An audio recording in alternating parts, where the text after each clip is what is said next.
Welcome to the GreatBase Tennis Podcast. I'm Steve Smith. At the table, we have Ivan Ozerets, Andres Barbosa. On the phone, we have Dave Anderson. Hello. Good morning, good afternoon. Appreciate it. Yeah. Listen, let's talk some tennis. Let's go random.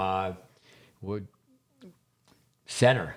Let's go with Andres first. What do you got on center? I believe it should have been a lot longer punishment. Longer punishment. What do you got, Dave? Yeah, I think it was pretty lenient. But, you know, I checked, Warwinka sent a message out to tweet or something saying he's given up on the thought of tennis being a clean sport. And, I hope he's wrong, but I'm afraid he's probably more accurate than he is incorrect. So, yeah. Young one, what do you say? Ozerets. I'm just sad for Halep, Simona. She lost 4 years. Guilty or not guilty, who's responsible, not responsible, but, Sinner got what he got, and Halep got, setback so far. It's just sad that we didn't get to see more of her in her last few years. Yeah, I know she appealed. The word contaminated, and I know Patrick Monigulu was part of that, where she dropped her whole team. What's the name of the Romanian? Virginia Rosic was with her for a long time. Mm-hmm. Former player. That was sad. But yeah, that rang loud with me. That it's not. Doesn't seem like it's a fair set of rules. I don't think it's been. I can't imagine that professional sports in general can be clean. I think we're naive if we think. With the advancement in medicine, I remember watching something on 60 Minutes about 12 years ago on Alex Rodriguez. And back then, they had gummies that they could give him in the second inning, and it'd be flushed out of your system by the eighth inning. So, that was 12, 13 years ago. I can only imagine the technology's gotten better and better. So, wow. It's hard for me to believe that that any sport is clean. And then when you get caught with your pants down like Sinner did, and really, if you believe that excuse about a masseuse,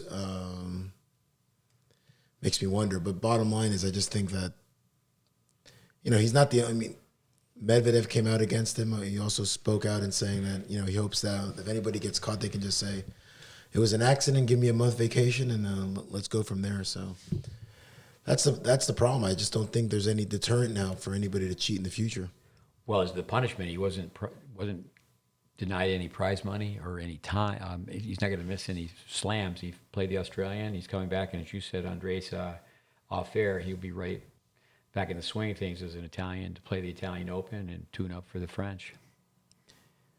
Yeah, if you remember, for those who read the Andre Agassi book, Open, he stated that he failed the drug test and the sport covered him up. And, yeah, it's kind of interesting that nobody mentions that. Basically the same thing seems to be happening here. And,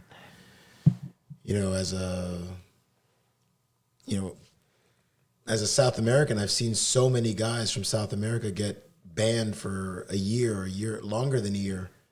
So the discrepancy in the rules or in the application of the punishment seems to be very inconsistent. So that to me is the most troubling part of this whole thing. The pharmaceutical games, getting aerial. It's really the haves and the have-nots. You think of the very, very top players. They have an entourage. When someone has a doctor with them, and then the young gal trying to climb their way up the ladder. I just hope it's a clean sport. I think of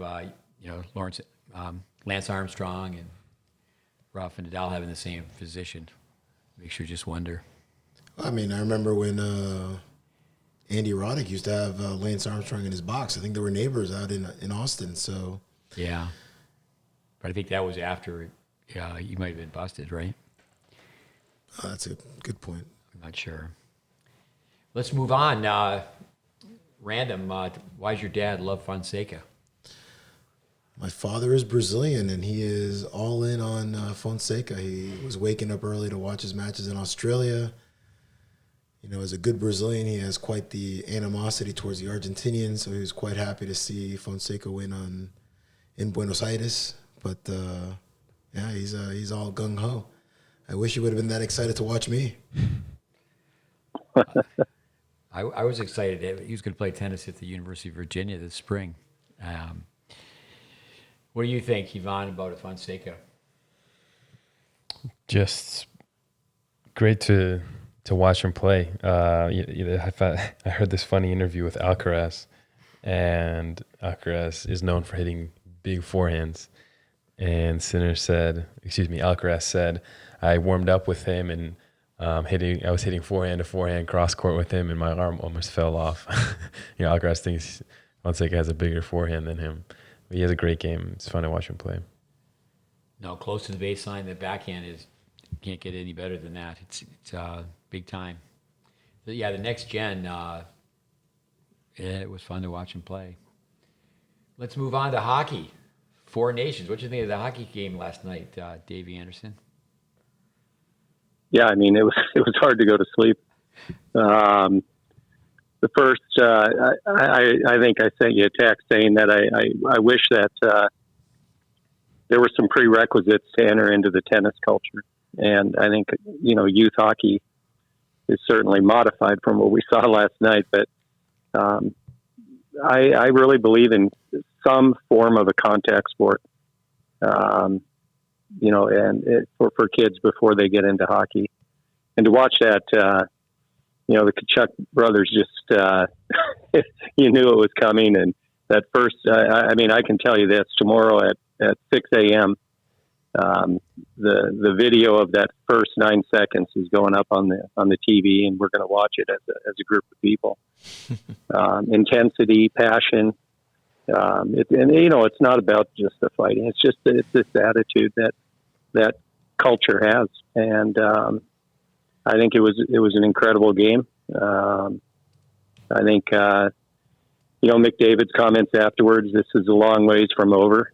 I unfortunately agree with him.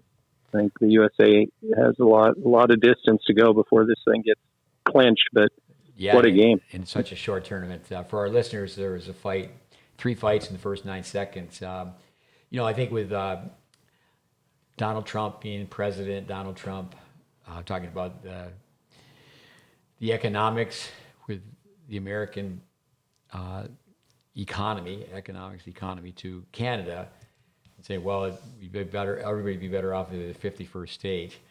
I can tell you that the Kachuk brothers, I read today, listened today, where that's why the national anthem was booed so heavily by the Canadians, and the Canucks, I should say the Kachuks against the Canucks. It goes back much further than that. It has nothing to do, in my opinion, with modern day politics. The dad got into it in similar fashion. No, I grew up on a border town, 12 miles from Canada, and it wasn't a fair playing field back in the day. The American players, it wasn't fair for the Canadian players that came to the States to play hockey.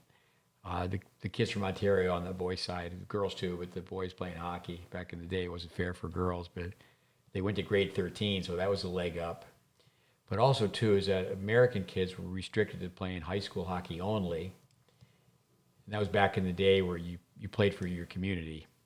You couldn't travel and play. You played right where you were growing up, and you were limited to an 18-game schedule, where the Canadian kids were playing 60 games. But even for myself, I went off to college, and all the name tags for the hockey team I tried out for, they were all already pre-ordered. And then I made the team, but I have 3 brothers, and one of my brothers is with a name like Smith. It's a pretty good guess that there's going to be a name tag. But yeah, that Canadians, and then they've been stronger. They certainly, you could say now that perhaps, or definitely, they have more depth if 40% of the league is Canadian. But for the listeners, tune in to Thursday night. The Canadians may not make the finals. They've got to beat Sweden, I believe, right? They got to beat Sweden to get in, and they got to beat Sweden in regulation time too. But actually, for me, my oldest brother, Mike. It's one of the reasons I started studying tennis. He started studying hockey, and I go, okay, I can do that. And He got a PhD in Russian studies. Listeners have heard that before. And he drafted their father to the Winnipeg Jets out of Boston University. I think he actually drafted him before he even went to BU, when he was in high school. And for our tennis children out there, he drafted Keith Kachuk and said, "I drafted you because you're afraid of your mother, they have a lot of size in that family, but she's pretty tiny."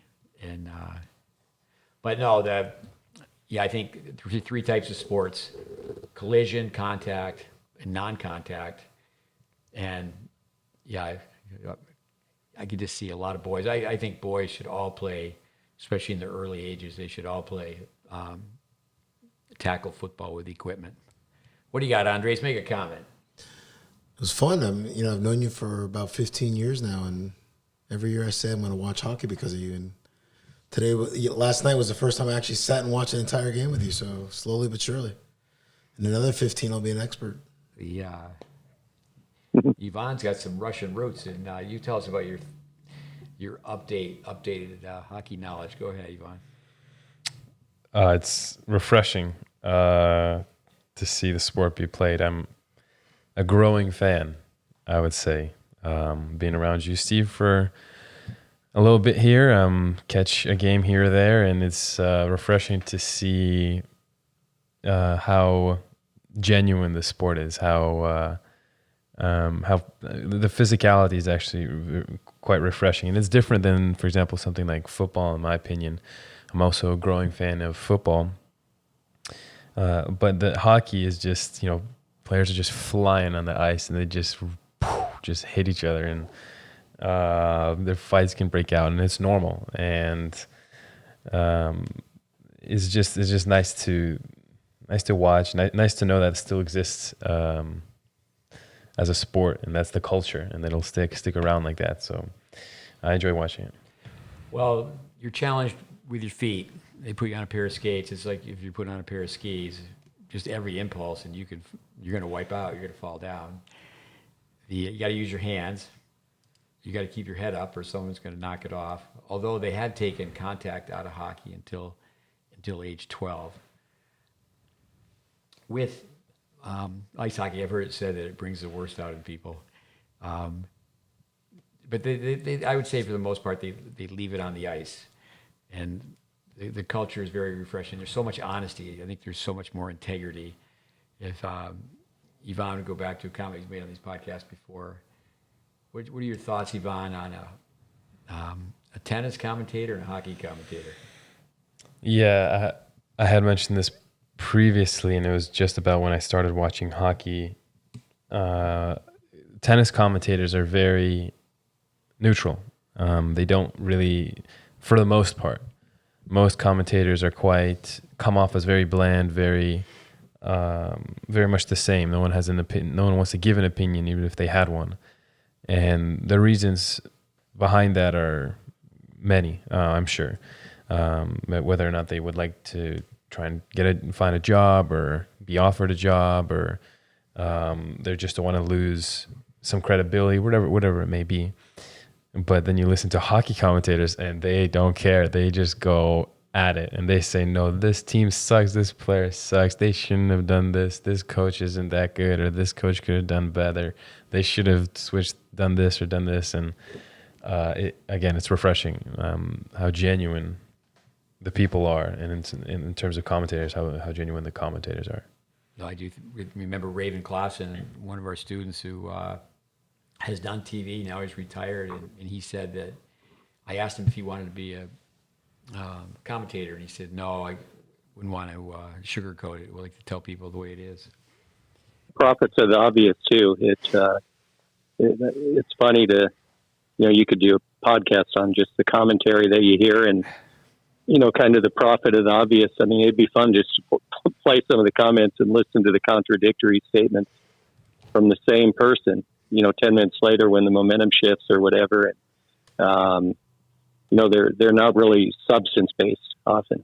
They're just whimsical cliché-isms often that just fly out of the mouth, and then they're eating crow 10 minutes later and doing it again 10 minutes later. And, I think to the average person, though, watching, it probably goes unnoticed. I think you'd have to, have done at least a medium deep dive into the rabbit hole of tennis to be able to pick it apart. So I think that's why they kind of continue as is. Yeah. I miss the days of Fred Stolle and Tony Traber. Give me the fiery one any day of the week. Yeah. It just seems like it was better, back in the day when you listen to some. I mean, obviously, there are good commentators nowadays. I don't know if it's because the sport is more readily available now on TV, if that's maybe spread the talent a little thin, perhaps. But yeah, in general, I'm not too entertained usually listening to a tennis match. Fred Stolle, it's great to hear his name. I believe he's still the only father-son combination to win at the major level. I one time was here in Miami and I was having a beer with Fred Stolle. Dave Eddy was Turnberry Isle, and Dave Eddy told Fred, just to get it going, said that I was an expert on Vic Braden and Dennis Vandermeer. And Stolle, without blinking an eye, said, "Send me your resume, mate. I'll put it in file 13," which means he was going to put it in the wastebasket. But yeah, I think that ball busting. I go back to Jack Kramer and then Pancho Gonzalez, even Arthur Ashe. They would just, more candor, more frankness, honesty. We actually recently did a podcast on the late Robert Lansdorf, episode 216. And if you listen to that one, we play a couple of clips from Lansdorf himself. And in one of them, he describes, his opinion on commentating. And it's quite funny where he starts, aggressively yelling at the commentators, saying, like, "I don't need you to tell me what's going on in front of me. I can see that." And then he says, if I'm at a movie, I'm going to find these people. I'm going to just start commentating behind them what I see on the screen to them. Yeah, that's Howard Cosell, the late Howard Cosell, the great commentator. He used to use that term that you said, David, prophet of the obvious. For our listeners, we were going to talk about doubles in depth. Let's just talk about it briefly. Tell us about the indoors. You went to the men's, not the women's. Correct, Dave? Yeah, great event we're having here in Dallas. Goes on through Tuesday. It was held 8 teams here, the top 16 teams, 8 here in Dallas at SMU. The other 8 down in Baylor at their incredible facility, and then it all moves up here. So backdraw was played tomorrow. Got to watch a couple of really good matches on Friday. Virginia caught half of that, Virginia and Michigan, and then followed by UT and A&M. Former player, Steve, Alex Cairo, that grew up in the system, really down with Brandon Flanagan first. Found his way to Dallas, and now he's at Michigan. They ended up clinching his match at number 3, clinched the doubles, but they lost the match. Then, watched a very, very tight 3 sets, 3 matches in the A&M and UT. I mean, really that match on score went 4-1 to Texas overall, but it really was much tighter than it appeared. It's hard to watch. I think the last time, to be honest, I watched A&M live was when Junior Orr, Jackson Withrow, and Shane Van Zandt and Jeremy Efferding were their top 4 players. And, at that time, that was a few years ago, but not one line of the doubles was back. Everybody was just going forward, and they were doing it with precision. And I didn't see any in the 3 matches at, really 2 incredible schools, right? Disappointing, to say the least. Not surprising, though, with the way that doubles has been put on the back burner in every capacity, from the top of the sport to the bottom of the sport. When you said Alex Cairo clinched, the doubles went on last? No, first he clinched the doubles Clinched point, the doubles just point. the Okay, doubles. just the doubles point. So yeah, he got the doubles point. Yeah, he didn't get inside of the singles lineup. But yeah, it was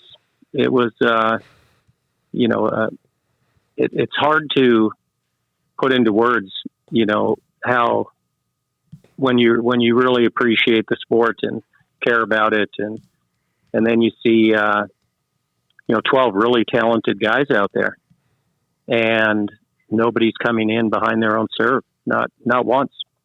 That, I mean, I may have missed because I was watching 3 matches, but I just didn't see it. I don't know.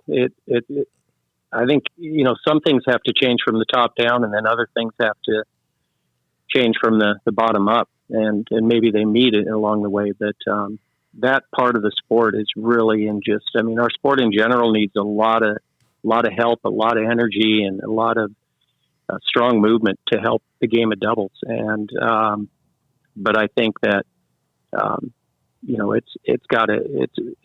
I'm fearful that it may be gone for now, anyways, until something radical changes around. Because the kids that are in our academy, they're more influenced by the 1 and 2 players at UT than they are Heliovara and Patton or the Bryan brothers. They're extinct in their minds, really. They I don't know what it is, but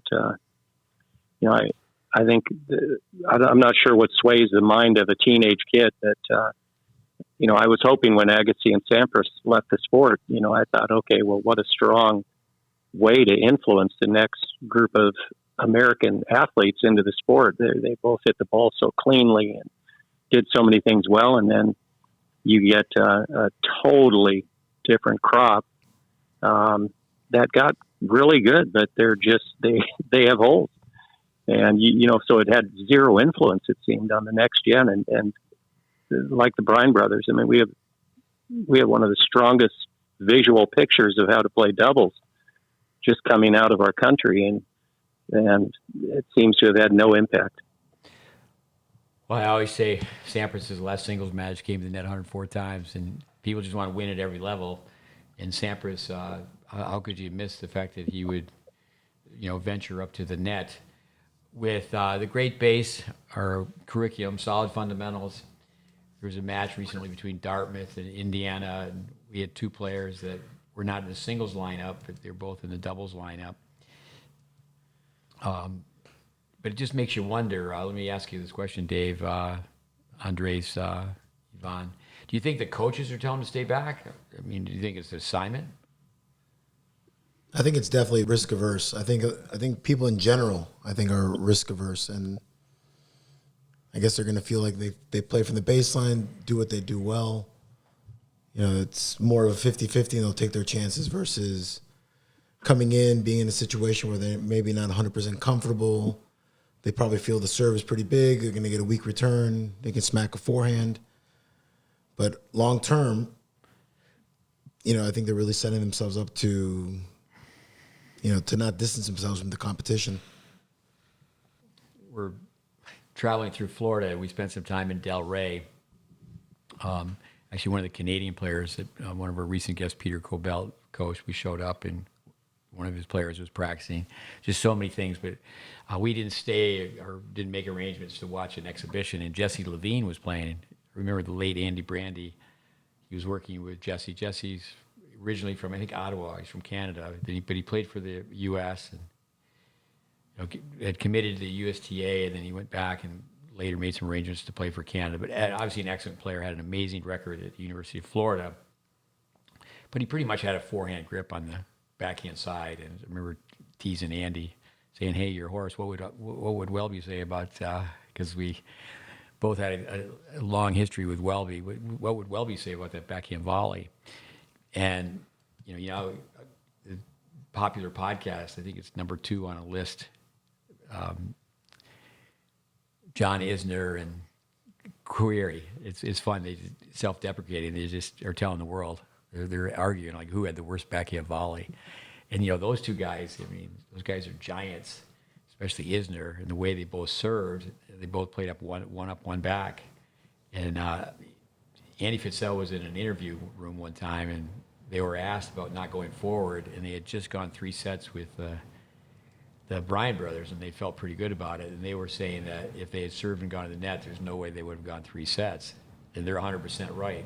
I made a video one time on Isner's backhand volley, and we're not taking shots at John Isner. It's like the players of the future. I can remember telling Paul Roeder when he was working with the USTA, you don't want the players of the future to have the same problems that Sam Querrey would have on the backhand volley. And but winning's confusing. Now, how do we say it? Winning's not confusing. It's totally confusing.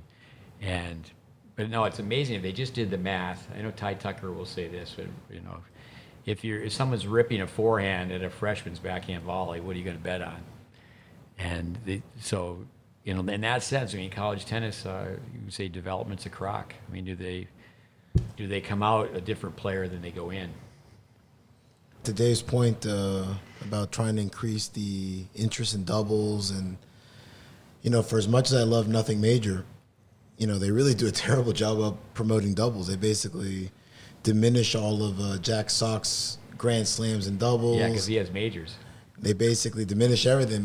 They make it seem like I forgot what the line was. Maybe it was like winning a double slam is like getting to the round of 16 of a singles. And I get it that they value a single slam more, but there used to be a time where doubles was first and foremost. I mean, or maybe not first and foremost, but on par. I remember being a kid and watching John McEnroe at the end of his career playing doubles with Michael Steek at Wimbledon the year after Steek won the singles, right? You would see like Martina Navratilova playing all 3 events when she was potentially still a factor winning the singles. So the fact that it just completely went away is a little troublesome. Now with the U.S. Open changing the mix to the beginning of I guess in the pre-week of the slam, is the goal to try to get name players? Because clearly the quality of the mix is going to probably come down a little bit, but the star power might go up because you're going to get some guys that are with decent rankings that are not going to get into the mixed draw this year. So it's going to be very interesting to see how that plays out. No, I'm glad you brought that up. So let's go through that. The upcoming U.S. Open, during the qualifying, they're going to have the mixed doubles, sets to 4. I know Taylor Fritz and Pagula have already signed up, and it's $1 million.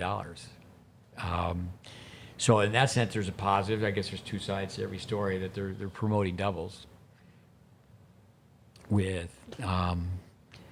But yeah, to me, the math, the court's only 36 feet wide. And, if you divide it in half, you got 18. But if you're got an aggressive partner up at the net, you only have to cover 15 feet. So the racket's a little more than 2 feet, the length of your arm. So it's 4 feet extended with a step. That's 7 feet. So really, one step either way, you can cover 14 feet. I can remember being with a group of ATP players. And that's one thing, too, is I've heard discussions where the ATP, they want to drop doubles. I can remember being with Raven Klaassen, who actually, speaking of nothing major, he had a chance to. He's the one who lost his serve in the 5th set against Mike Bryan and Sock, Wimbledon final.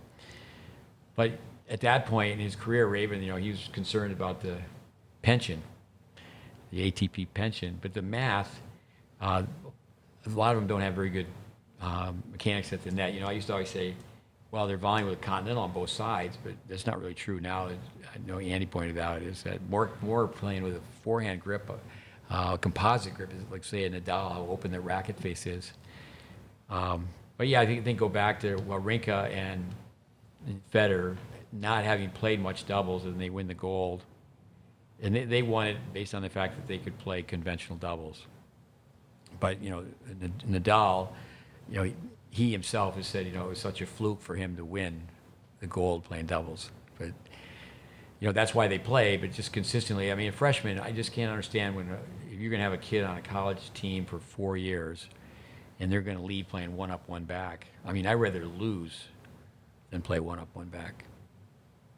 Well, and having forward intent. I mean, I was very unimpressed with the level of the quality of serving in most of the courts that I saw too. I mean,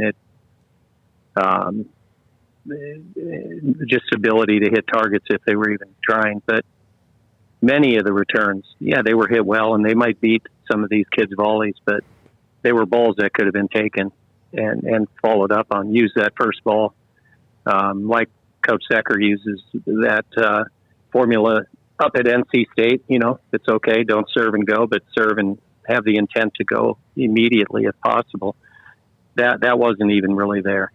And I mean, I was, we had about 40 kids there, and I was just kind of back and forth trying to share a few thoughts. And the majority of the 12 players hit what I'd call a teaching pro volley, where they're setting the ball, which, is obviously a byproduct sometimes of grip and sometimes of just being taught formative years that, the 45-degree angle down to apply underspin. Who knows? Each of them had a different story, I'm sure, but they literally, the ball was sitting there. And I played on those courts. Those balls should have been just gone. And yet the people on the other side are getting pretty good looks at fairly fluffy volleys. And, I'd bet on the groundies every time. And there, I think, there it goes. And then the coaches want to win. So I think it's a little bit of everything. I think it's developmental issues. I think it's definitely, in many cases, the kids that I've sent off that for 6-7 years had never served and stayed back. But then they come back and they are doing it, and they can't, once they get in, they forget where they are. And I'm like, hey, where's that from? And so they're coached on it. And it's not, I'm not lumping everybody into the same category, but many, many places. And these are kids that were really competent doing it. We have a heck of a high school program here at a really affluent area of the city where, the coach will not let them go forward. And then these kids get, torn. It's one of those arguments these days that I think we've always dealt with. It's another argument for us to fight with, whether it's a grip change on a volley or the follow through on the forehand or the toss on the serve, which, like Andy said a few podcasts back, isn't such a big issue anymore for people. They've kind of figured out you don't want the things in the moon. But this is just another hurdle to overcome, I think, from our end, from a teaching and coaching vantage point. Actually, somebody that you helped me with, Lissa Kimmel, I understand she's a psychologist now, but all these years later, with her father, they met with a high school coach and said she needs to serve volley, and the high school coach said no. They said, okay, so we won't play. And the next year, so she didn't play 1 year of the 4. The next year, the coach allowed her to play, and she played with Julie Scott, and she played against Laura Barrow and Carmen Clark. Yeah. And all 4 serve volley in 5A high school state final. Chad Burial was with us for 5 years, won a national title. I think it was the second 5 years of a 10-year program, and we were there 10 years, and everybody had to serve volley. And Burial said not one player who left this 2-year program that went on and played was told to keep going forward. There's also the problem. The toughest thing about being a serve and volley player is trying to find a partner who serves and volleys. And so it's beyond awkward. With David, I was sent. Well, and we're trying to get people reps too. In most of our work that we all do, we're trying to get people reps and instinct, and they're just not going to have the skill set developed by 18 if we don't mandate certain things like that. I mean, that's the hard part. I literally had this conversation 2 days ago with a parent, and I said it ties in way more than just us seeming like we're drawing a line in the sand with serving and bowling. It's when your kid has opened up the court in a singles match, and it's 5-6 in the third set, and they've got an opponent out of the court with an open racket, and they don't go in. I said that instinct can't just be handed to you and it doesn't fall on your lap. It's earned through a lot of hard reps and doing things you don't necessarily feel comfortable doing at some point. And I think people don't realize it just all ties together to being, getting a player to be the best they can be. Well, here's a question from the indoors you just attended. how many of the tosses, say a right-hander, the toss was way left, the kid ends up so off balance, their body's pulling off to the opposite net post, and they're just looking to hit a forehand anyway. So that's, say, every other time they're serving, they're in the ad court. They're going to toss to the left, fall to the left, and that's going to set them up to just tee off on a Yeah. forehand. Well, and especially that's a great point, and it was just in such stark contrast because the week before, we had the Dallas Open here, and to watch so many of the players up there, where it looked like they were a tree falling over, going to get the toss into the court and how far in it is, and definitely much more to the right. And you can just see with these players that we watch. I mean, I remember watching Tennessee play USC in the finals one year, and Max Stevens and who Stephen, you've helped. But they were playing, and I remember watching it with the academy, and we were cheering them on. And I remember saying to the group, there were 3 people I think that could make it out on the tour, and it was Stevie Johnson, J.P. Smith, and Robert Farah. At this, when I finished with the group, I said I didn't see anybody in that 12 players that I think is going to be able to sustain a living out on the tour at all. Maybe I'm going to be wrong, and maybe I missed something for sure. It could happen, but I didn't see anyone that had a chance, in my opinion, because of different this, that, or the other thing. And that serve aspect of it is exactly what I was talking about. Like you told me, reality 101, I had a good serve. The problem was I didn't have a skirt. I was sent an article that was written on Atlantis Hamilton, and Atlantis Hamilton, like Alex Cairo, just been connected with a number of us that are connected. Started with Cole Reeves, a lot of other coaches too, but spent time with me, spent time with you, and the coach, I believe his name is Tyler Thompson, was quoted in this article saying that when it comes to doubles, she's a unicorn.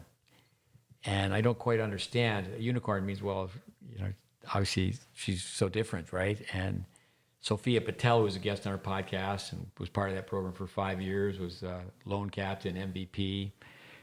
She was recruited for her double skills, and Lannis, was bigger, stronger, faster, a little better, but their games, if you know fundamentals, the skill set is very, very much the same. But no, it should be so much fun. It's a sprint anyway. I mean, were they playing to 6? Yeah. Andres or Ivan, any other comments on doubles? Well, first off, to any Latin-speaking fans, the player that Dave was mentioning is Roberto Fara from Colombia. So, in case there was any doubt, but no, I mean it's the one part that I find interesting going back to the doubles is to most players nowadays, have very limited skill sets. I mean, how many players really truly have, let's say, an underspin backhand that they can really drive through the court, or that they can be stretched out on the forehand and almost play that ball like a volley on the stretch on the return. So if you don't have that, it's going to be A, hard to get to the net. It's going to be B, you're basically playing topspin approaches, so they're going to be able to dip the ball at your feet. So in some ways, it's just kind of like the evolution of the game in some way, unfortunately, because of strings, promoting more topspin versus being able to keep the ball low over the net. But that was what came to my mind listening to Dave talk about the Give us the pronunciation one more time. Roberto Fara. Roberto Fara. I don't know if you know this, Andres, Ivan, but Jeff Kotsier from South Africa coached them for so many years. I saw him. Roberto was on a flight, on the same flight as I was leaving Medellin the last time I was there with his young family. But young Jeff Kotsier, he spent time with us when he was a kid. He's an amazing story with what he did as a doubles player, and it was a bad car accident. His nephew was killed. He was told he never would come back and play again. He came back, won another ATP title. But yeah, I know he took that team to be number one. Ivan, move on from doubles. You got a comment on doubles? Yeah, you made a comment or had a question for us whether we thought that serving and staying back was a coach's kind of instructive. And I think you can answer that question pretty easily by going to any top junior doubles tournament, like when they were younger. I don't believe any junior doubles team is going up and serving and volleying. So I'd say they're going to stick to what they've been doing since they were young. And so even if the coaches didn't say serve and stay back, they would have served and stay back. So they're just not training that way when they're coming up in the juniors. You know, circling back to these podcasts, Joel Trucker, what a great tennis mind, a well-known writer, said if you're 15 years old and you're starting to go to the net for the first time, it's like learning a third language. And he corrected me. I used to say, well, it's a good risk. It's the math is on your side. And he said, don't call it a risk, call it an investment. But it's really, really sad. And I like the idea of having kids play one bounce doubles to save doubles every day to work on some doubles and add to your singles. Can any of you pinpoint the first time that you saw doubles at a high level being played from the baseline? I know exactly. I know for when me. It was for me. I want to say it was 2008, Cuevas, and I believe it was Luis Orna when they won the French Open. That's the first time I remember. So I don't know about anybody else. It was the year Arthur Ashe Stadium was built at the U.S. Open. And I was up there watching Brendan Hawk and Nathan Overholzer, who had won the Zoo. And they were playing their first round, and right next door was TCU coach now, Dave Roditi, who was a great, great doubles player, in juniors college and made it onto the tour. And his doubles partner was Alberto Berasategui. And that's what caught my eye, that particular moment, because I've talked to Roditi about it, and he said, it weirded him out, but he said when he had to play against, on the other side of that, because he had run into him, I guess, prior to that. So it had been happening prior. He said it was just a nightmare. He said the guy's ball rotated so heavy and so hard. It was just, and Roditi squared up the volley. He could stick a volley, but that was the first. I mean, listen, there's other instances, but that one in particular stood out for me. I think that's a good time to segue into. We're in Florida. Drove down from Virginia. I went to my son's wedding in Tampa. Connor in New York City, and two boys, two weddings, 2 months basically, and then Mikhail in Tampa. So I found myself out at Saddlebrook, and I didn't see him to talk to him, but Alvaro Bentancur, who's from Colombia. How do you say his name? Betancourt. Alvaro Bentancur. Anyway, he's taught there forever. I mean, he's been with Mr. Hoffman. You go way back to, I would guess, Treasure Island, way, way back when. I don't think he was up at Port Washington in New York. And I can remember when Berasategui was hitting basically on the same side of the racket. I remember him just saying, this is going to make our job so tough. And it's really true that, it's almost like anything goes, and then people are going, well, style. I've always said, I spent a lot of time on college campuses, and you see somebody walking across the college campus, and they're going left foot, right foot, left foot, right foot, unless somebody, unfortunately, has some type of medical problem, movement problem, and they're dragging their foot, and they're going one leg at a time. But people end up having their own walking style, just like people end up having their own style. Individuality comes out, but... you can tell pretty much from the ready position that it's a pretty safe bet that this kid's going to play swinging volleys. You can tell from their toss they're not going to go forward. Tell from their grips. But I would say tennis is in a crisis. It's not just doubles where people aren't going forward. They're not going forward in singles. But we were in Tampa, and then Orlando, and then Boca, and then Miami. Actually, we're going to work our way back up. I'm going to do camp in Atlanta. So there's so much traffic where we're staying up in the mountains. There's no traffic light. And I'm not really one to be braggadocious with my two sons playing tennis. But Florida, there's a lot of people. It's a growing population. And you would know, Dave, you helped me with both my sons. So my son, Mikhail, was on the top when he was in the early age groups, 10 and 12. And Connor was on the top. We're talking about being ranked 1 in the 18s. It's like, well, we must have been doing something right on the early side and then on the late side. But the craziness of tennis with what goes on. Ended up at the Battle of Boca. Went to watch someone play. 119 boys, 59 girls. And, I'd say that was a chapter of my life where I was there almost every weekend for 2 years. And, same cast of characters as far as the coaches. You look around, so there's some new faces, but obviously all sorts of new kids. And there's a great service that's provided. I mean, I can be critical where, I think $135 now. There's no doubles really.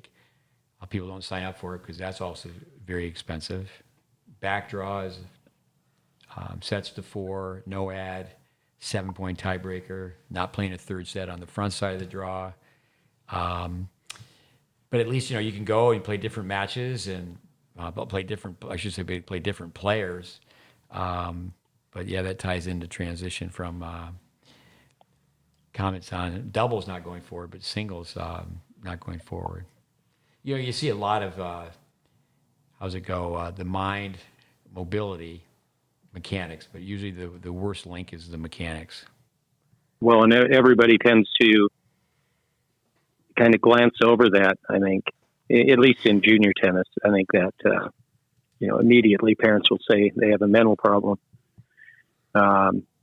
when they're just, being sent into a battle with really weak artillery. And, it's a challenge. I was thinking about it a lot during the hockey game last night, how non-objective, how subjective tennis is for the people in it, and how emotion-filled it is for the parents. And there's just skill sets that just have to be prevalent in order to try to even think about getting onto a college team. I just think that in every other sport, it really, I always talk about with basketball, it's just the equivalent of not being able to dribble with both hands or having a real deficiency. But so many kids are trying to navigate through juniors and into a college system with really, really inadequate skills. And, and it kind of hurts because how devastated they're going to be at the end. Yeah, and there's been so much blood, sweat, and tears have gone into it. I feel bad for the parents. Mm-hmm. They've written lots of checks. With last night, I spent time with Andres' better-looking brother, JD. And I'm 70 years old, so it's pretty hard to impress me. So he certainly shocked me last night when we're talking hockey, and he's a guy from Miami, and he's been to the Quebec hockey tournament. He's been more than once.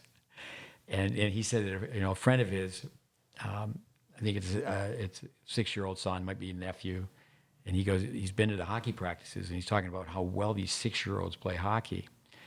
And it's, no caca de toros. You understand that? A little Spanish? Mm-hmm. So no BS. But if you can't skate, you can't play. It's like if you don't know anything about swimming and you see a kid in the pool and they look like a drowning fish, they can't swim. But anything goes. But people can't really recognize. I mean, if a kid's got a palm-up serve, it really looks like they're doing the doggy paddle. And, it comes back to, say, Alanis Hamilton, a unicorn in doubles, is that Sophia Patel. I mean, she had the look. And she was on her podcast talking about how she, got involved and was helping with the doubles. And she knew in coaching against NC State that NC State, they would at least serve and have the intent to go forward.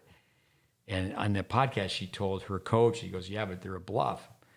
And the coach said, "What do you mean?" He said, "Well, she goes, I was brought up serving volleying. When they're freshmen, they come in and they're told, okay, you're going to go forward after your first serve. As soon as you get a chance, you're going to try to be a wallop at the net." Yeah, it's you're not going to argue on how to put your skates on, and it's so bad. Like, okay, the blades need to go on the ice. You don't put your blades facing the ceiling and try to skate on your back.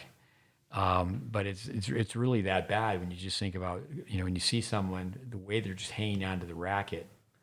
Our travels, I've seen quite a few things. Just being around the court and just you watch kids out there. It's not really a lesson. It's just activity. It's just organized chaos. And anyway, then you see pickleball coming in and little kids playing pickleball, and it's so much fun. But yeah, we were going to get into doubles in depth, but we have this idea of talking about a 10-year plan. With Andres had me listen to a podcast with Michael Costa, and he talked about your classmate from years ago, Craig Tylee, a 10-year plan. And I just started digging out some things on the internet, and one of the players I know played for Tylee, spent time at your place, Phil Stolt. Yeah, spent a lot of time with him. And he married one of our students, Megan Broderick, a gal from Wisconsin. Mike Larshot, who I'm going to see at this camp in Atlanta, Peachtree City, actually. He started off Megan, and Megan was, showing talent, and she was. The parents were approached by the USTA. This is years and years ago, and they came to meet with me in Florida. The next thing you know, they met with me in Florida, and it just worked out where a club paid me to pretty much what I'm doing in the Wintergreen right now. They're asking me to find a tennis director for them. So it worked out where Mike Larshide, that I recommended 3 people. He interviewed and secured the job. But I showed this 8-minute film of her. We could put it on Facebook. It was when she was in high school. She went off to play at the University of Kentucky. She had an opportunity to play at the University of Florida, but they wanted her to wait 1 year. And I remember saying I would wait the 1 year. Sarah Foster, who you spent time with, correct? Mm-hmm. So she's somebody played with. She played at Kentucky, and she at that time, her recommendation, she had transferred to A&M, and what the recommendation for Megan was not to go to Kentucky, but for someone to get a full scholarship in the SEC, and then also digging her a 5th year in college, she ran cross country, and for 3 mile, the equivalency of it, ran a 14, broke 3 sub 5 minute miles. But when it comes down to a 10-year plan, I said that film in itself shows a 10-year plan. And she certainly, with her work with Mike Larshide and then working with us, and she was in Tampa from age 9 to age 18, it was certainly longer than 10 years. But what comes to your mind when you think of a 10-year plan, Andres? Well, I mean, I was listening, I believe it was the Craig Shapiro podcast when they interviewed Mike Costa, and I kind of knew of his history with playing at the University of Illinois, because I remember, I'll never forget where I was at. I was at Flamingo Park playing with one of my buddies from college when we found out that Illinois won the national title and they were undefeated. And, my buddy played number 1. Federico De Petris played at FIU. We played them in 94, and they were terrible, or 93 maybe. I can't remember the year, but he was stunned. So that's basically, I will never forget that was the first time I really started, in my own head, probably really analyzing coaches and how people were able to turn around a program. It was kind of eye-opening to me.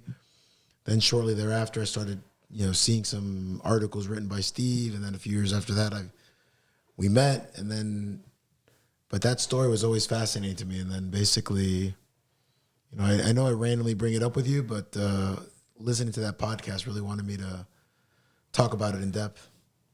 One thing with Mike Costa, tall, good-looking guy. Keep thinking of things we see him in the movies. If there was a writer for the story of Illinois tennis, and what a great story, but the story has a lot of years connected besides just the 10 years. And, and actually we could get into when Tylee first showed up, it's not like he had a 10-year plan, but because when he went, he entered as a director of instruction. But here's a bio on a young person who unfortunately is no longer with us, famous person, but it comes to my mind because he was brought up in Champaign, Illinois, the University of Illinois. And a fantasy would be if I could have met this guy, one, to talk to him and think, hey, maybe I could, because he took his own life. He committed suicide. But on David Foster Wallace, very quickly, have to get this out first and foremost. He's born in upstate New York, born in Ithaca. His parents were connected to Cornell. Raised in Champaign, Illinois. Father was a professor of philosophy. Mother was a professor of English. This is in Champaign. He was born in 1962, died in 2008. He was a top 20 player in the Midwest section, which means he was a good tennis player. His interest faded in tennis. He went to Amherst College. I mean, he also went to Arizona, went to Harvard, highly educated. There's a movie on him called The End of the Tour, movie on his life. But he wasn't as serious about tennis by the time he got to Amherst, but he was a self-proclaimed tennis junkie, total tennis fanatic. Famous novel, Infinite Jest. It's over 1,000 pages, and it's a hard read. You could listen to it as well. But I would say the connection to tennis complexities is probably at least on every other page. And he wrote essays and short stories. He's the one, people would remember this, Roger Federer, A Religious Experience. His parents were atheists, but, and he tried different religions. But his point was, at some point in life, everybody worships something. And he just worshiped the way Roger Federer moved on a tennis court. And here it is. I wrote this down for this podcast. If I had a wish list, when I think of stories and characters connected to Illinois tennis or even beyond, I think of David Foster Wallace. He could have been informed. Like, he was still alive after Craig Tiley's team had won. It was an amazing story because they went from obscurity to winning the national title. Of course, he's a novelist, but at one point, he was definitely, to me, a super duper intellectual. To me, what's an intellectual is that, just so much curiosity. They're just walking around going, why? And I have some quotes. This one's not written down, but I'll get to some quotes.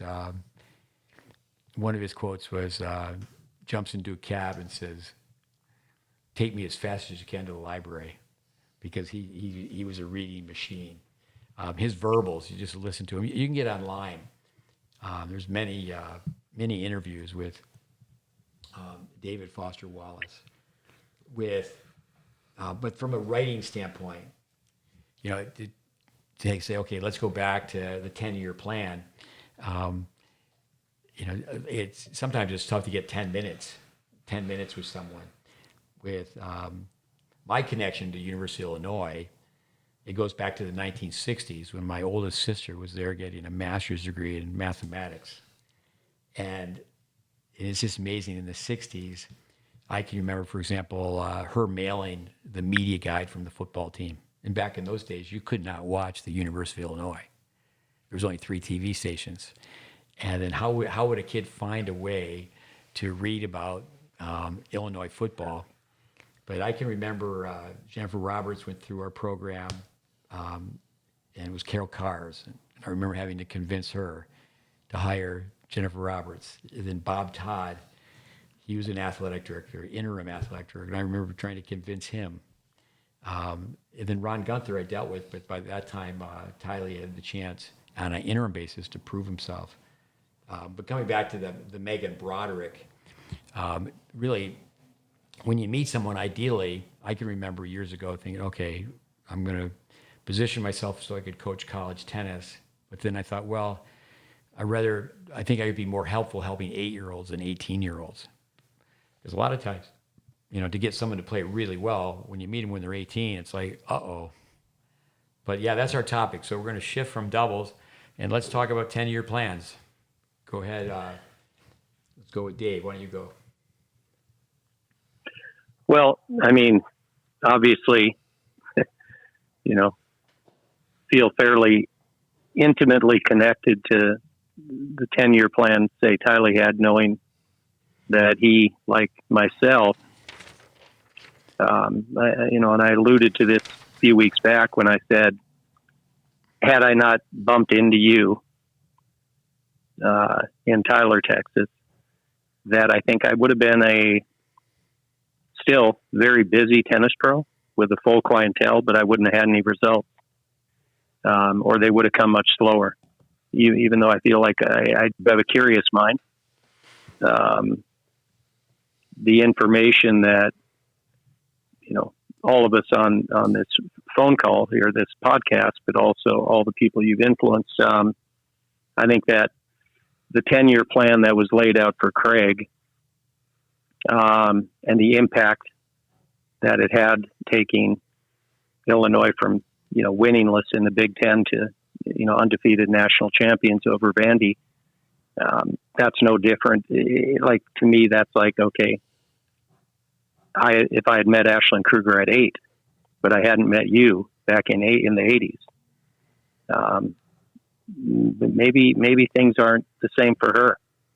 So it's a little bit of a butterfly effect, and you have to go back to the point of origin, I think, on things to really understand the history. And I feel that very few people probably understand the history of most 10-year plans. They begin long before. I remember meeting with Billy Freer here 31 and a half years ago, and walking in when I flew in from Boca, Steve, when I was with you, and looking to relocate here, and showed up in a suit with a briefcase and had a plan. I don't know if it was a 10-year or a 5-year, but it was out there a long ways. And it did come into fruition, but it began long before that, the preparation for it. You have to prepare for a 10-year plan long before you even put it pen to paper. Well, then to be in a position where plans on top of plans, and then initially to pay your dues, where you certainly understand a plan, and then you can deliver that plan. Coming back to math, David Foster Wallace, obviously a verbal giant, but I put Braden and Ariel together when it comes to numbers. Vic Braden and Gideon Ariel, and then add Bill Jacobson to that. And we could go through the cast of characters with Illinois tennis. This all came up from an idea with Michael Costa's comment. He mentioned he was asked what his favorite stroke was, and that you asked me, and he said that Andres said to me, why don't you tell us something about this? Where else have you heard the term tabletop? Yeah, basically, I screen recorded it and I sent it to all the kids, and I basically was just curious if they would be able to decipher the meaning behind it. And the reality is that unless I speak to somebody directly connected to Steve in some way or another, I had never heard of the form of the word tabletop. I did hear about Jimmy Connor's backhand from Francisco Montana Sr. He used to describe the backhand as a slither, but when Michael Costa mentioned it as his favorite, it was a brilliant and peculiar shot. I forgot what you said. Weird, actually. But you could just basically hear the influence that he had from Steve. So it was kind of interesting. Then that's kind of why I wanted to started this conversation yesterday. Yeah. So with history, going back to just the facts, Jack. Why? The intellectual curiosity. So the cast of characters. I can tell you when I first met Michael Costa, I was at the University of Illinois. I used to go up there for Labor Day camp, and I was meeting with 2 gals that were on the team. And then I later was to watch him play, which I did. And then later he spent time with us in Florida. But I was telling these girls, there's some positives to taking an approach shot cross court. And I would say definitely Costa more so than Nathan. But you have to realize these guys are 18, 19 years old. So it was a long, long time ago. Obviously, at 18, 19 years old, they're, you know, their age is doubled and, you know, their maturity level. But they laughed at me, said, you approach down the line.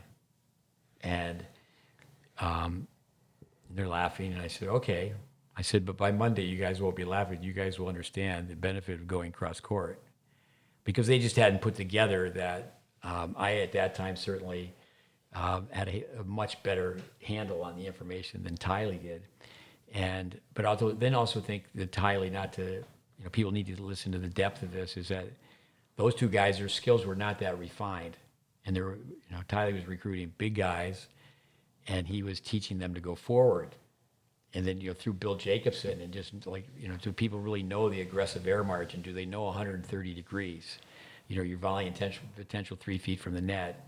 And, you know, you go to the net, you win 2 out of 3, turns into 4 out of 6, 8 out of 12. So, I mean, no more than an elevator ride did I work with the oldest Zeter brother. And hats off to that family, 3 kids, all 3 played college tennis. But through that, I worked with Evan Zeter, but when there's a young man, Andrew Laughlin, who played at Notre Dame, and he was in the top 5 in Florida. He's obviously a very good player, lefty. But when he was at Notre Dame, one of my associates was the volunteer, Dr. Hugh Page Butch. And long story short, it is Nathan Zeter beat Laughlin. And, you know, and Laughlin was struggling to be in a lineup, and the 2 moms, and hats off to Judy Zeter. She had, and it really went through her, as next thing you know, is Andrew Laughlin. The spring break of his freshman year, he comes and works with me. And then Evan Zeter, big kid. In fact, we were what was the name of the club? Royal Palm? We were at Royal Palm the other day. And John Zeter, top flight guy, top flight lawyer. I always say, you know, what's one memory? I can remember him, his younger daughter, Kara, there's some friends would come over the house, and he would remember him stopping some of the girls and say, give me your gum, spit out your gum. He'd tell these young girls, you're too pretty to be chewing gum. That's one thing of many I remember with John Zeter. But so the two Zeter boys go to Royal Palm. When I met Evan, he did the hard yards with me. I remember telling the parents, okay, come over for 3 days, go through an assessment. You have to be there for the entire assessment. And then from there, we'll be okay. And certainly I had Tylee's endorsement. And, you know, Evan really improved. He just, when he came to work with us, he couldn't even get into a designated, which would be, you know, like a mid-range tournament in Florida. I'm not sure what number it would be labeled now, but he went way up the rankings. And I remember the USTA had introduced level 2s and level 3s, and I was telling him to slow it down. But he ended up becoming a much, much better tennis player. So, but the story, if we could have a writer went back to this, it's not going back a 10-year plan. I mean, you could take segments. You know, I'm 70, so it's pretty easy to think, okay, you have to be a little more reflective in your thought process. It's like Doug Cash, who was on last week. He's 75, and you know, Father Time wins. Like how much more time you're going to be around, but you know, to start the plan and finish the plan. With, you know, mention these athletic directors, Carol Cars, Bob Todd, Ron Gunther, is a lot of times athletic directors at like a Big Ten school, a big time university, they're either tied to basketball or football. But to me, it's really more the story of development. Go ahead, let's go around the horn. Ivan, why don't you go?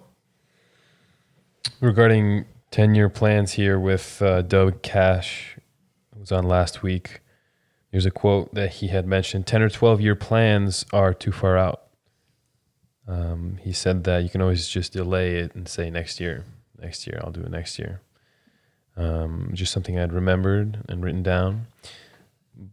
You know, it's often in an interview you get asked, you know, what's your 5-year goal, 10-year goal, 10-year plan? And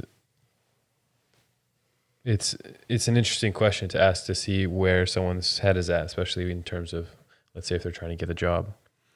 Because if they say, well, I'm trying to move up the ladder here at this job, or I'm trying to, get out and do something on my own. As a young person myself, it's always important to, see where you're going in life, trying to have a plan, but you don't want to get so stressed out that you're not going to make the right decision, not going to make the right plan, like you don't have everything figured out.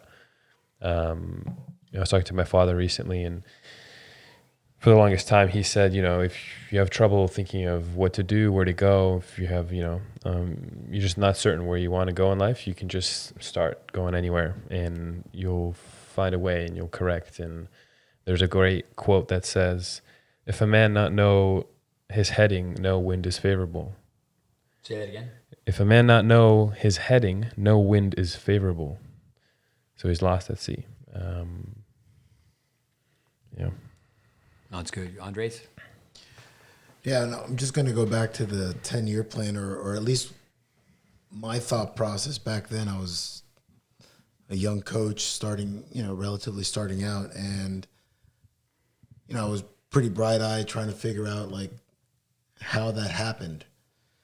So I was familiar with our program at FIU that basically had, I'm not sure we were one of the first, but we had tons of foreign players. We really didn't have, huge American influence. I'm convinced I was only there to satisfy the American component of it. But I saw our college program. I saw the influences from Chuck Creasy as far as the fitness aspect, and we were doing the 520 mile, and that was our method. And we were decent. We were top 25.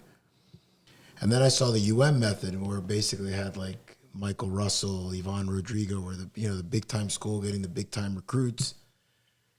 And then here was Illinois in an era where you thought that basically college tennis was mainly the top players were foreigner, and here were 6 Americans, and on top of that, I think all were one-handed backhands. And it was just fascinating to me, like, how did this happen? Like, it's so, back then I just did my mini dive into it. But as the years have gone on, I've always asked a lot of questions about it. And I knew of the Zeters from down here in Miami, and then basically, but, just as I've gotten to know Steve better, and then you understood, Bill Jacobson and the value of coming forward, and when you hear all these guys were relative giants for tennis players, it really makes you wonder at what point did we go the other way? Like where Dave is here lamenting at the beginning of this podcast about the state of doubles, and here these guys provided a formula of coming forward. I think Mike Costa said that he played doubles with Zeter. There were 6 in the country, and they were the number 3 team on Illinois. So just all those things were running through my head, and it was kind of like a flashback yesterday when I was listening to this podcast. So I was really excited to get back to see Steve and kind of go over it. In preparing for this podcast, there's so many things on a 10-year plan, but with Illinois tennis, I saw Brian Wilson sat with him briefly at the NCAAs, 4 or 5 years ago, and said, Brian, what do you think? Could you play with these guys today? They won in 2003, and he said, doubles for sure. And he won the NCAAs with Rajiv Ram, who spent a semester at Illinois, but when he was there, obviously, they played doubles what we would say the right way. And, he today is playing with Austin Krajicek. Going back to when Andres was at FIU with Jay Berger, who's done so many things in tennis. He was the assistant who played for Creasy, correct? Correct. Yeah. With, go ahead, Dave. Well, there's a couple of great stories, and the podcast where Matt Knoll from Baylor came on. He had a plan. To me, whether it's I think just people have a plan. Winning people have a plan. I don't know whether it's 2 years, 5 years, 10 years, but I know that their plan is very strong in their mind, and then that gives them, the juice to get up every day and make it happen. And, Matt Knoll, that podcast very inspiring, I think. And I think Tylee went about it in his own way with a very specific plan of what he wanted to accomplish. And they did it in totally opposite ways. And both of them achieved great results. And, but I think I always think that Noah Rubin quote that when he had a great win at the, as far as plans, when he had a great win at the U.S. Open, got in and won the first round at the main draw, and they interviewed him and they said, where do you go from here? What's your goal? And he said, my goal is to not have a goal. And I think that winners have accepted already. There's going to be a lot of work. It's going to be an endless amount of work, and they're going to have to get a very particular group of people around them in order to make things happen. And I think in Tylee's case, it's very clear in that Costa interview. Tylee wanted athletes. He wanted big, strong guys. And he wanted them to play in a very particular manner. The indoor environment up there probably was a big factor in that. And he wanted people that had ambition to play beyond college tennis, so they were hungry. And so whatever formula each person that does make their mark use, they've accepted the hard work aspect of it. They just know that going in, and then they, each in their own way, I think, wake up every morning just with incredible fire in their belly to make it happen. No, I know I was up there, and whether I was the role of the big brother, cracking the whip, gave Tylee a hard time. I said, Tylee, there's not a junior in the building that can hit a ball. And then Mark Voss, who was with us for 3 years, I know he's spent time working with you. He ended up working at Illinois, and he went in and had the role that Tylee initially had at the new Atkins Tennis Center, where he was leading the junior program. He was the director of instruction. But you just took that training and applied it to college tennis. I mean, certainly there's so much more to it when it comes down to recruiting and so many things that a college coach has to do. Let me circle back and just read this from David Foster Wallace. If he was tennis needs a writer, that'd be one way. I mean, and I think that's something that Chuck Creasy said not too long ago on our podcast. People aren't writing articles anymore because people aren't reading them. But quotes from David Foster Wallace: acceptance is usually a matter of fatigue than anything else. You finally get so tired you just accept it. You get beat down, but this is what you have to do. Another quote: try to let what is unfair teach you.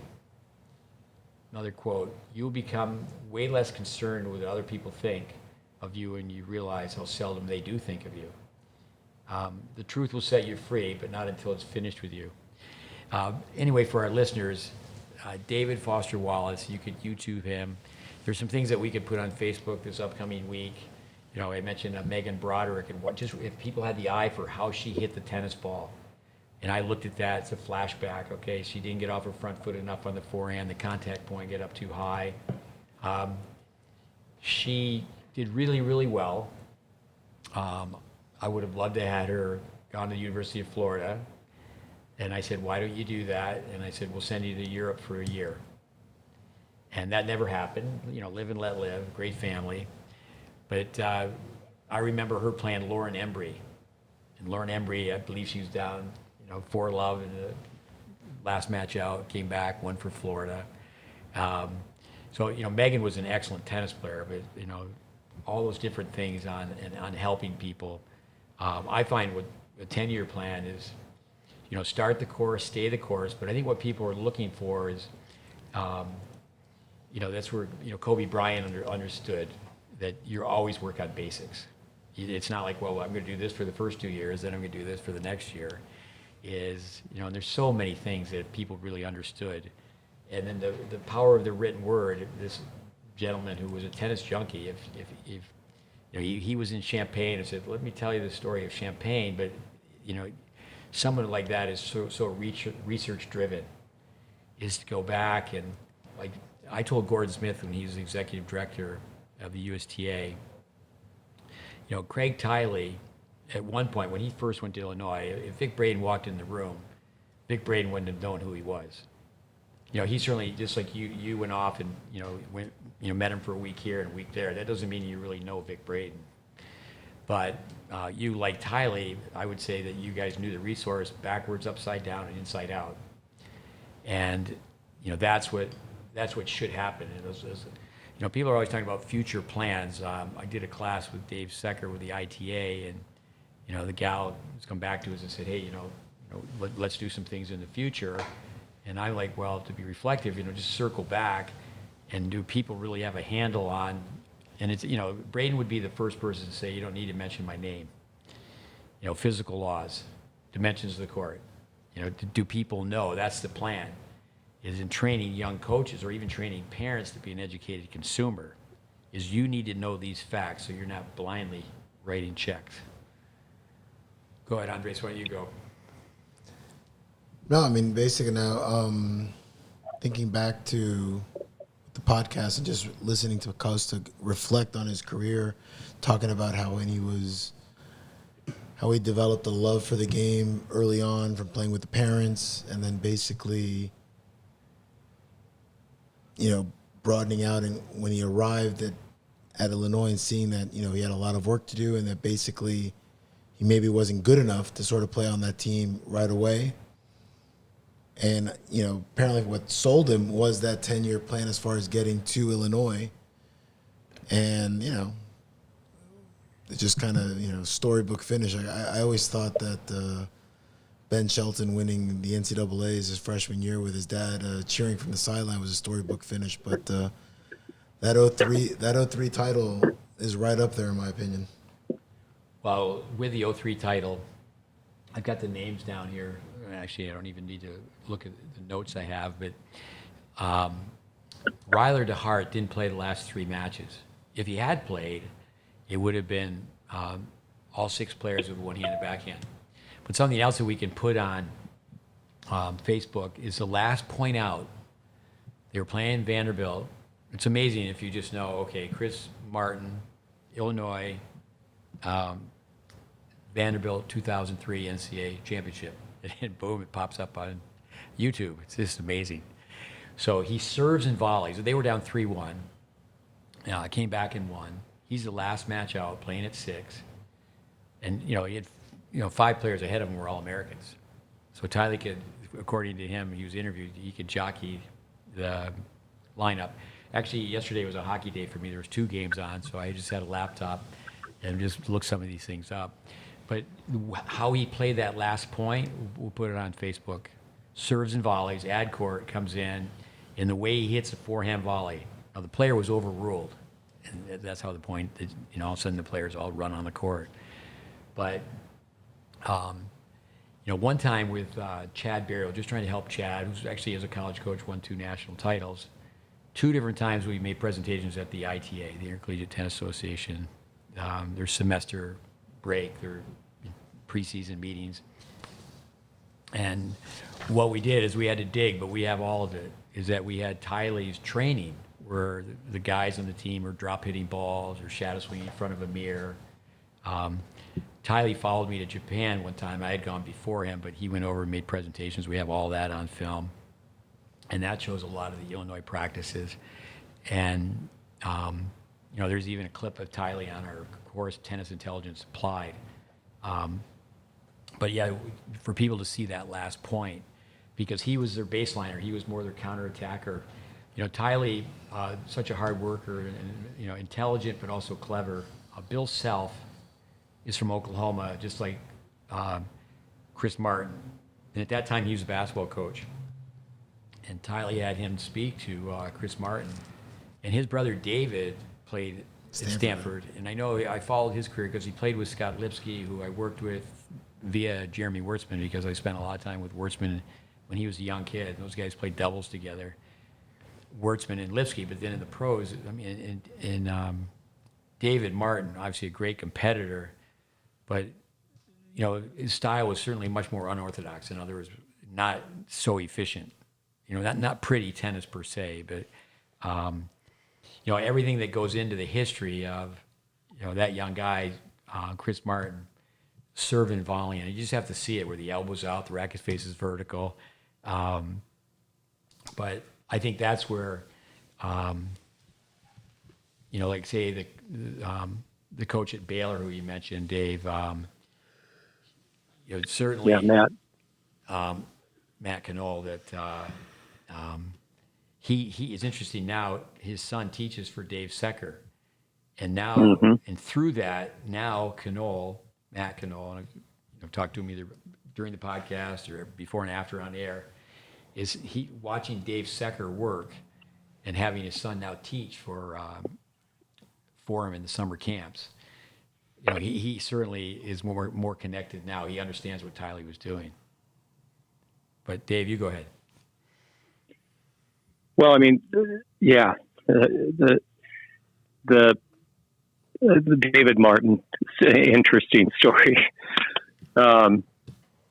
He was friends with a couple of kids in the program back then. So Chris Martin primarily came down. David hit balls here a little bit. I had nothing to do with helping either of them, but David just showed up to play some match, or Chris rather.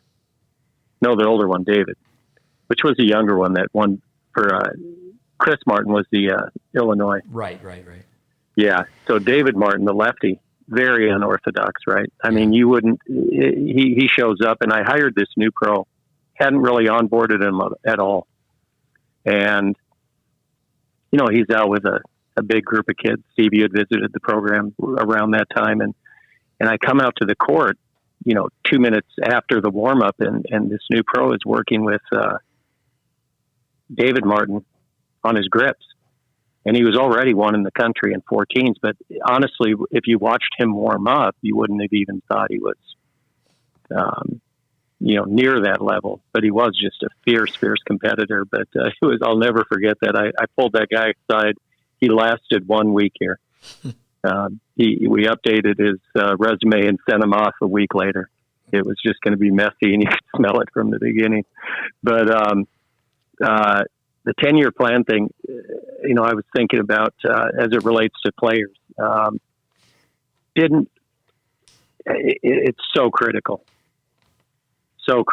and that people have the ability to, like you said, get on a pathway and be able to stay on it, stay on the course, and understand that it does take a lot of time, and that is really a rare commodity these days. I mean, if we bottled it up and told people, hey, this is a 3-year course, it'd be a lot more palatable to people, and they'd be able to take it in. But it does take time, and you got to get people excited to continue the mundane things in their eyes that lead to winning, just doing them every day. I saw an interview with Peter Smith and Eva Jovic, and the young girl who's doing so well in juniors and now transitioning to the pros, and she on Instagram, and it was a great quote by her. She said, you can only design so many fun new drills. She said you got to get basically really excited to do cross courts down the lines, doing particular things over and over and over and over, and then just learning to intensify and increase the quality of them. Those aren't her exact words, but that's what I took away from her words. And I think that's a pretty mature comment at such a young age, but it's very difficult for people to do that.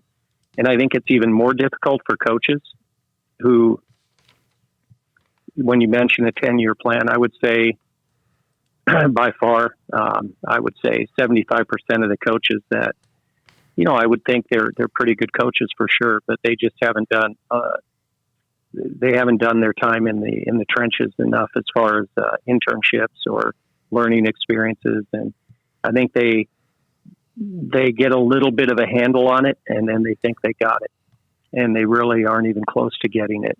And it takes so much time to master the art of teaching, get a handle on the information, know when to apply it, know what buttons to push. And I think coaches don't take pride in the process of that because of the nature of our business. they have to come out with their chest stuck out like a peacock right away when they enter onto a facility in order to attract people. And the humility it takes to be able to say, I'm not really at the point where I know I'm going to be at someday, but if you want to come along for the ride and we'll learn together, that'd be a great way to go about it. And I think the players' 10-year plan, the coaches having that 10-year plan. Tylee had a 10-year plan of what he was going to do at Illinois, but he had a much greater vision for himself of how he wanted to mature and learn as a coach. And that's why he was, positioned for so many years, basically, doing whatever we needed to do, working around G and Tyler, et cetera. I think once he got that plan, or I should say once he was secured the opportunity, so he went from director of instruction to interim coach, then he was given the salary, given the car, the whole 9 yards, the benefits of the head coach at a Big Ten school. But they didn't even have an assistant coach. They had a very weak schedule. There was just so much climbing. So that was part of the 10-year plan, because that's how long it was going to take. I think his best work for sure was, for our listeners, Jamison Hawthorne, who you spent a lot of time with, David, funny guy, great guy. He went to Illinois on a scholarship, but he was number one in Texas in the Tier 2 division. He wasn't super champs, he was champs. And because at that time, for years, Tylee said he called Dick Gould every year to play a match. And obviously, Stanford wasn't going to go to Champaign, Illinois, but the Illinois team would, and they eventually, had wins over Stanford. But so many things for our listeners. To digress, Peter Smith, the former USC coach, who's now at the Kramer Club. There's Peter Smith from Australia, who had a lot to do with Darren Cahill and others. But Matt Clore, who I know we all know very closely, he's at the USTA. I've only seen her play on film, so I've asked Matt. And one thing that's a compliment is that mature beyond your years. And there's so many things that goes into a player.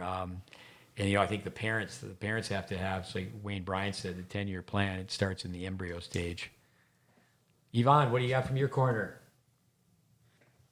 Let's see. With more about 10-year plans, I think breaking it down, if you're going to go for something, 10-year plans can be daunting, like I mentioned before, but if you break it down into 5-year plan, 2-year plan, 1-year plan, because then it's more feasible, it's more palatable. It's tough to make it. If you sit down and you have classes, if you're in school, you have a bunch of homework to do. If you look at all your homework that's in front of you due over the weekend, you're just overwhelmed, and it's very easy to just not even start. But if you can break it down and say, okay, I'm just going to do this one assignment, and you get that done, and there's a little bit less left, and it's easier to do another assignment, and then you just get the ball rolling. Talking about hockey, going back, the late goalie, Tony Esposito, I one time had a chance to sit next to him at a Lightning game. And that was a delight. He was a fantastic goalie. Hockey game, 60 minutes. He broke it down in 5 minutes. No one scoring in the next 5 minutes. There would be the next 5 minutes. Nick Bollettieri, it's just play 2 games at a time. Every time you walk around that net post, you're down 2-1. You're going to walk around that net post. You're going to be up 3-2. With coming back to Tylee, Andy Fitzell, he says he's the police. With Braden, now Tylee not so long ago told Dave Secker that he's in the entertainment business, running Tennis Australia, and we all know he comes into our living room year after year, and everyone says he's the best tournament director in tennis. So hats off to Tylee. But with that, I was sent a clip, and Tylee said, when I was a coach, we only worked on strengths. And, if his players would hear that, they would look left and look right. And that's not the case. Coming back to that one-handed approach shot, though. So they won in 2003. This is pretty powerful. In 2002, Tylee's at Wimbledon. He's coaching George Bastel. And Bastel on an outside court. Let's say he had his best day and Sampras had his worst day. Basta won that match, and he won that match. The last ball he hits, match point, he hits a cross-court approach shot. He was serving, staying back, and hitting the cross-court approach shot. You know, you have to know, coming back to this author, David Foster Wallace, you know, do people really know the short ball range? Braden used to say, if you know the short ball range, if you can change someone from palm up to palm down, you can teach tennis, or you know tennis. And you know, he'd have comments like that. But did people really take that to heart? You know, the radius. I mean, I ask kids to come visit time after time, and I just know they're not being like a quarterback where they're studying, you know, the radius on the short ball range. And, you know, we could put that on Facebook this week. I mean, do you truly know what your short ball range is? And, you know, when someone takes that cross-court approach shot, the ball, as Vic would say, ball's coming in crooked, you're going to try to hit it straight. And, you know, people just don't know.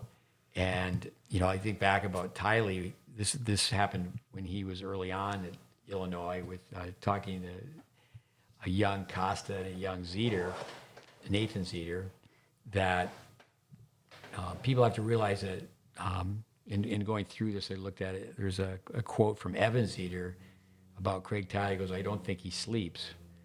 And, you know, he was there 7 years. I mean, 10 Christmases, he spent 9 with us, and he was going to grad school. So if you remember, Dave, back in those days, I mean, you were doing more with a whistle around your neck, and you were outside on the court. And Tylee, he was just so super organized. Very highly organized. When he was at Kalamazoo recruiting, and our listeners from overseas, that's the national 16s, 18s for boys.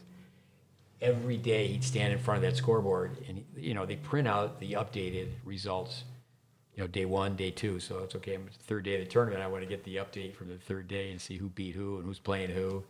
But he would get there crack of dawn, the sun's coming up, and he would hand write with perfect penmanship.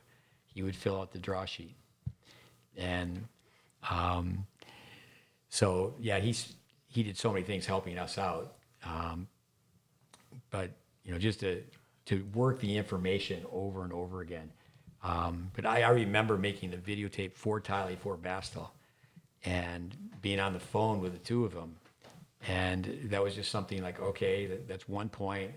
And you just think what happens in systematic football programs is, no, this is the detail, and you have to understand this detail.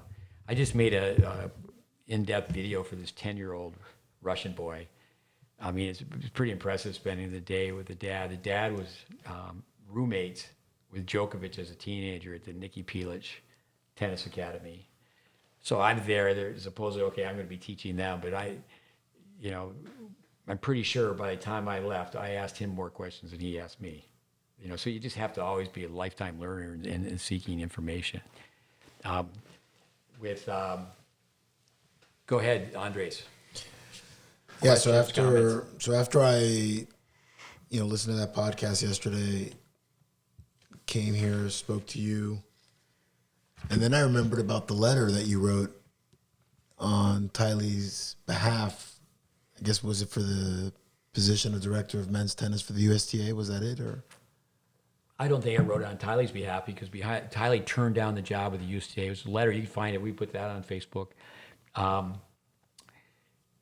Certainly there was like 30 letters, and I was accused of, trying to knock on the USTA door and ask for a job. I was accused of tooting my own horn.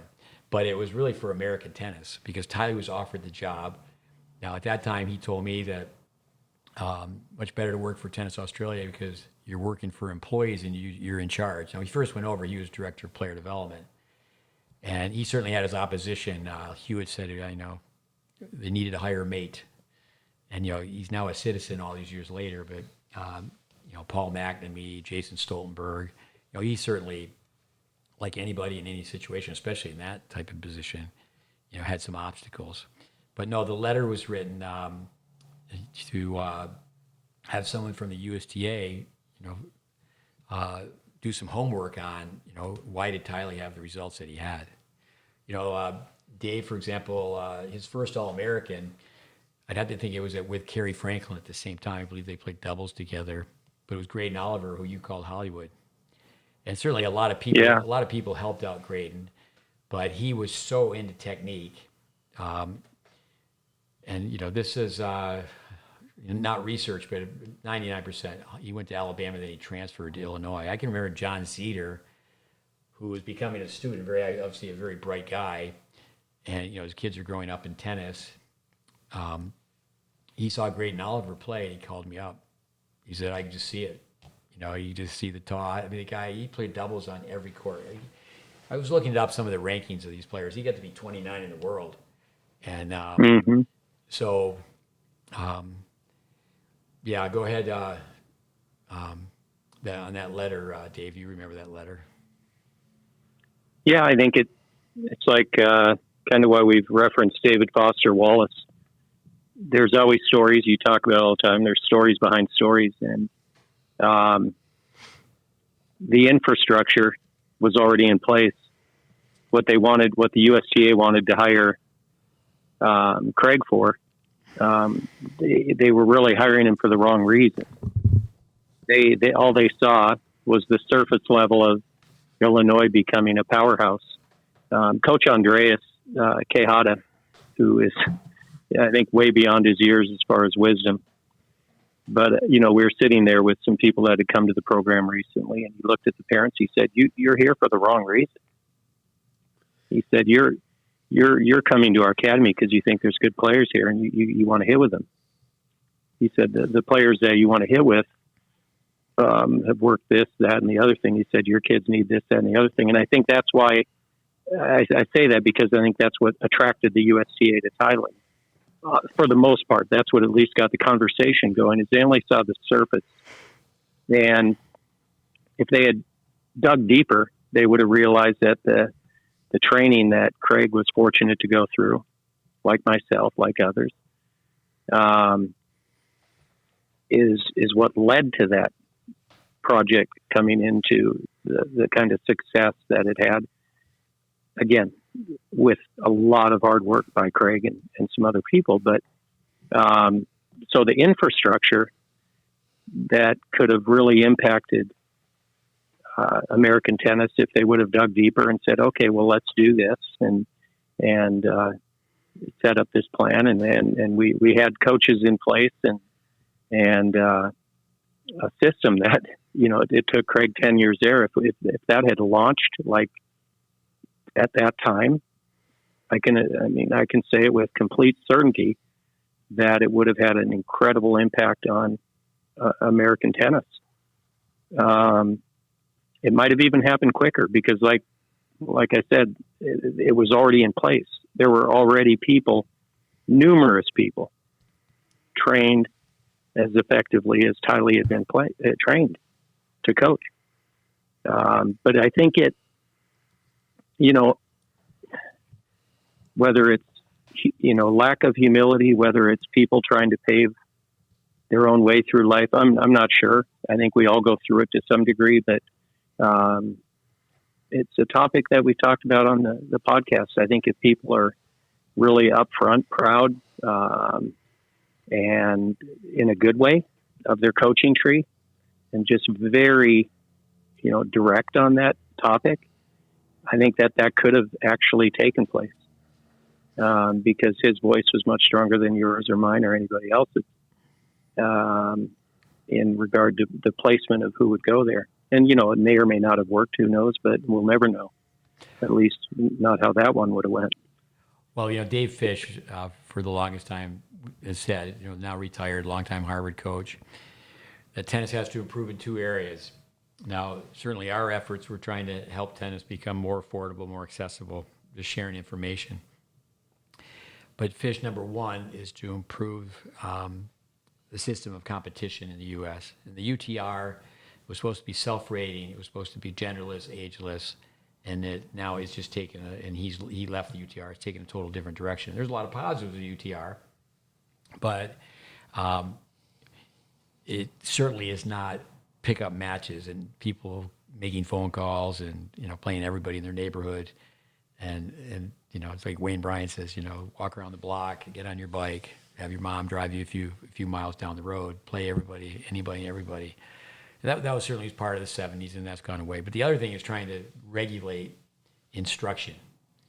And there's obviously ego and there's greed and there's all sorts of problems. Tylee was quoted years ago saying it would take him 10, maybe the quote was 15 years. It would take me 10, 15 years to have a network of coaches in the U.S. And at that time, talking about power and getting people to listen, Rob Krajicek's son, Austin, he had won Kalamazoo. He's obviously one of the better juniors in the U.S. Now he's a Davis Cupper Olympian and has won one major, and hopefully he wins more. But it was through him that he contacted Paul Rodert. Paul Rodert was, he was with the USTA 3 times. He's retired now, but he was a gopher when I was a gopher. He's a biomechanist. His father, he's Dutch. His father was in charge of the Davis Cup, and he was a gopher for getting aerial. And I was a gopher for Vic Braden. Go for this, go for that, go get a pencil, go get a clipboard. And I remember the conversation was us helping out the USTA. And I remember saying, no, that's not, go to meet with the national coaches. I said, no, what we need to do is help early childhood development. We need to help the parents. We need to help, when kids first start, the whole theme that there's no substitute for a good beginning, going back to a 10-year plan. When you're raising an athlete, okay, at first we're going to play all these different sports, and kids are going to develop team cooperative skills, develop athletic ability.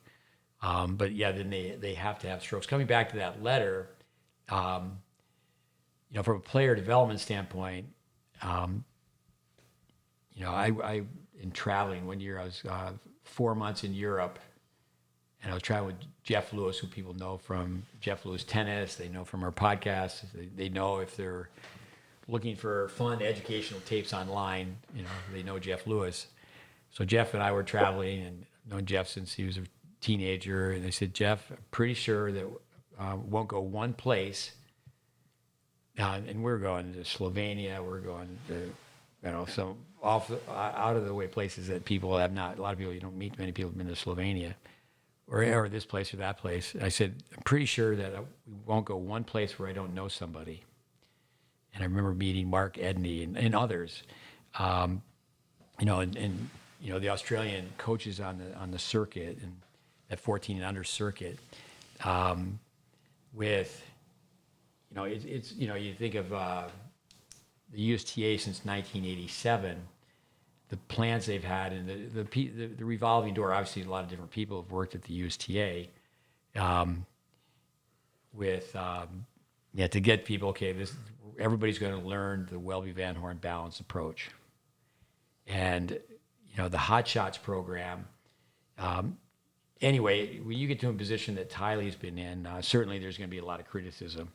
And, but I don't think being the CEO, or for example, who he's hired, it's really that systematic.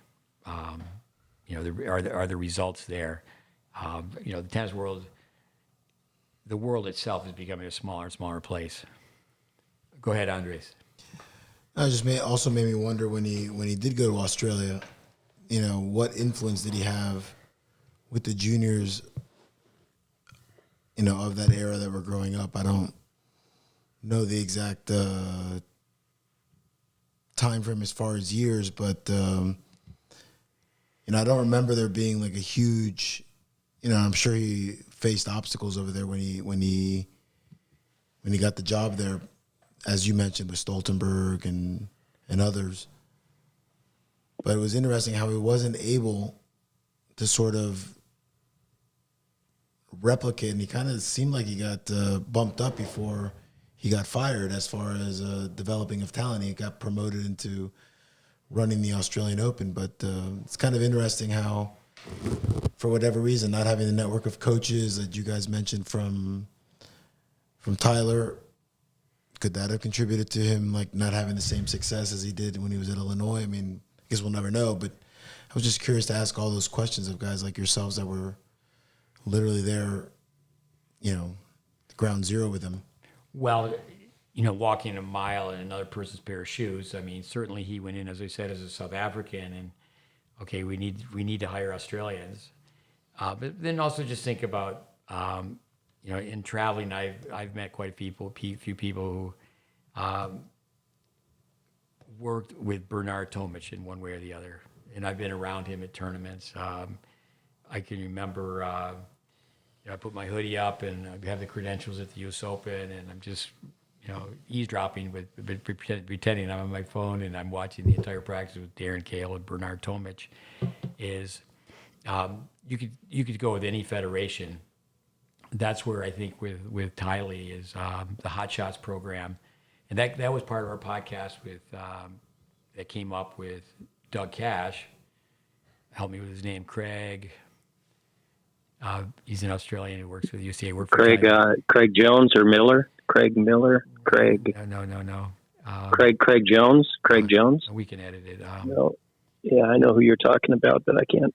Edit. No, we got to get his name. Craig Morris. Craig. Oh, yeah, we were talking about earlier, Craig Morris, right? With Matt. I think it is Craig Morris. Yeah. Okay, yeah, right. So you can edit this.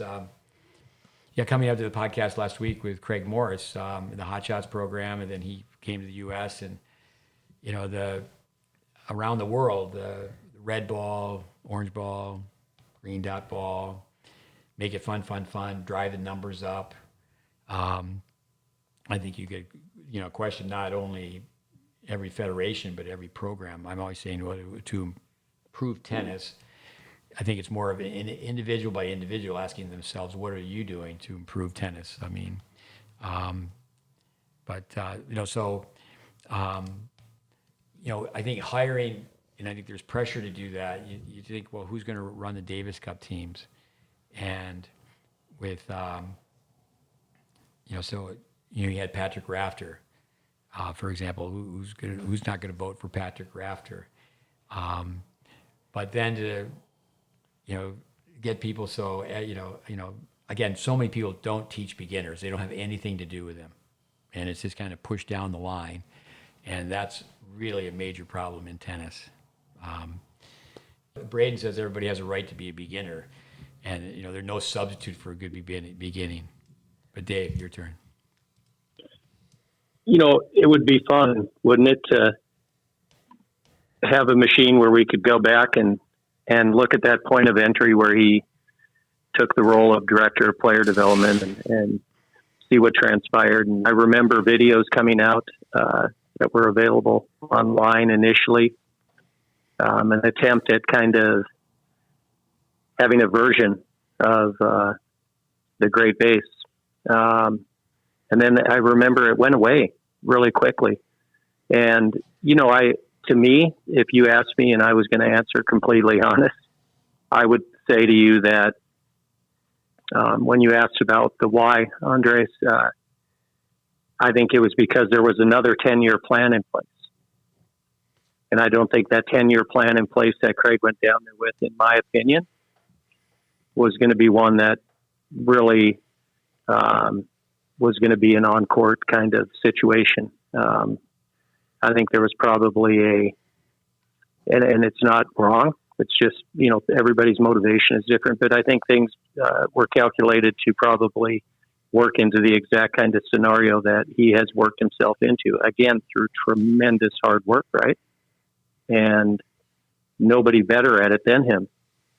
But I think if you go down to a situation like that and your goal is to turn Australia into a place that's just really a powerhouse from the ground up, I think that Tylee could do it. There's no doubt about it. He could have done it. But I don't think, in my opinion, not really knowing, but my opinion is that wasn't his motivation. I do know that when he initially went down, he swung by Dallas and ate dinner, and he did send a couple of coaches up here to spend a month, I think. But that's just not enough time anyways. And, if you're in that kind of role, I think that you're going to be very close to being in a director of tennis role in a club like I'm at, where you could come to work in khakis. And, I think that, whether it's Patrick McEnroe or anybody else. I mean, if you're not getting dirty, you're not going to crank out tennis players. You can't have other people do the dirty work. Well, You got to get down in the dirt. Well, you can only be in one place at one time, and there's only so many battles. Okay, we may not win the war, but we're going to win a lot of battles, or we may lose this battle to win the war. But like, how did he become Davis Cup coach? He didn't have a player's background. He's at Illinois, but he worked so hard. When he was in Texas, we had, Tylee. When he first met with me, he wanted to be the director of player development in South Africa. I said, okay. Actually, there's another young man, Greg Lesueur, who's on Tennis Online. He came and we arranged for him to have a visa. And I remember him saying in front of Chad Burial, my goal is to be the director of player development in South Africa. And Chad Burial told him, you shouldn't have told him that because that's the way he's going to treat you now. So, but obviously, Tylee stayed in the U.S., and for 2 years, he coached the Davis Cup team. That helped out tremendously. But John Lafayette, who same age group as Wayne Ferreira, and the players are the power brokers. But I'm not sure, but somewhere along the line, Craig met Steve Wood, who's in Australia, and he played at LSU. He got as high as, I just read this the other day watching these hockey games. He got to be 495 in the world, and he was up 2-0 at the Aussie Open and lost to Annacone in 5. So he was a really good tennis player. But then remember, Dr. Ann Quinn, Tylee all of a sudden started making presentations of the ITF. So definitely worthy of the position, but then getting over there, that first, I certainly was sent copies of it. The first document they had for training coaches, and certainly he referenced Bruce Elliott, a biomechanist, and all this is history. But with that, I on the road I met a young kid, Cody Pearson, and I looked him up the other day, and young Aussie had an ATP point at age 15, and Glenn Pearson, a squash professional. That's one thing they needed money. And I can remember telling Cody, who's planning on playing pro tennis after Tulsa, that, you need to go a little slower. You need to work on technique. I mean, we're 10 times the size as far as the population is concerned. So to impact a nation, we're always saying, families are more powerful than federations. But to be in that position, he's the CEO of Tennis Australia. He's the director of the tournament, and just how many things can one person get done? But then, is it practical for him to say, okay, I'm going to send someone to you for 3 years? Just pick a number out of the sky versus 30 days. Go ahead, Andres. No, I mean, that's interesting to hear that like, what was the plan there? Send them for a month. I mean, what were they? I'm not even sure, to be honest. What was what were you expecting to magical transformation is going to happen in a month's time? I think maybe just to get some people. What that indicated to me is that Craig was going to be really busy off the court. But again, in all fairness, and I say this with, knowing where I was, knowing where I am, those people should have arrived at Steve. And I don't know, the whole thing was a little confusing, but it was just a blink of an eye kind of thing. But we were young. He's right around my age, maybe a couple of years older, and young and foolish, as they say. But it wasn't too long ago. I was at Battle of Boca, and the Australians had two people there, and they were, I was introduced to them. They were studying the Battle of Boca. It's a conversation piece, and their comment was, we don't have this type of participation. So around the world is, how can we get kids to play more? a lot of kids are not playing tournament tennis. And so I think also, too, is that just because you have a lot of money to throw at the problems, but that letter that I wrote,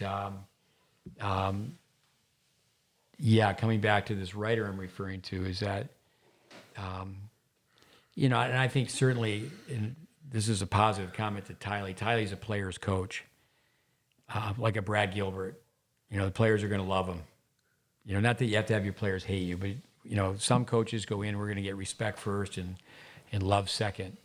And to go in and go, okay, this is the written exam. And, obviously, a lot of politics involved with,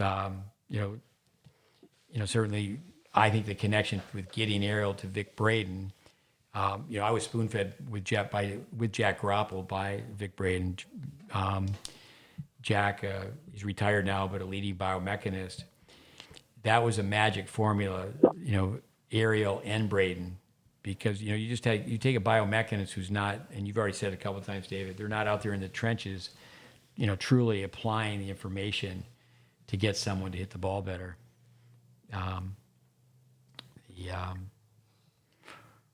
Hearing you speak of Gideon, it makes me want to get him back on the podcast and ask him about Yannick Sinner and his thoughts. That would be the pharmaceutical games. Exactly. I remember him saying that on that podcast. Yeah, I think what Wawrinka said, coming back to that, is a clean sport. It'd be interesting to read Costa's book, Lucky Loser. What a great title. People work for three things. They work for money, recognition, and satisfaction.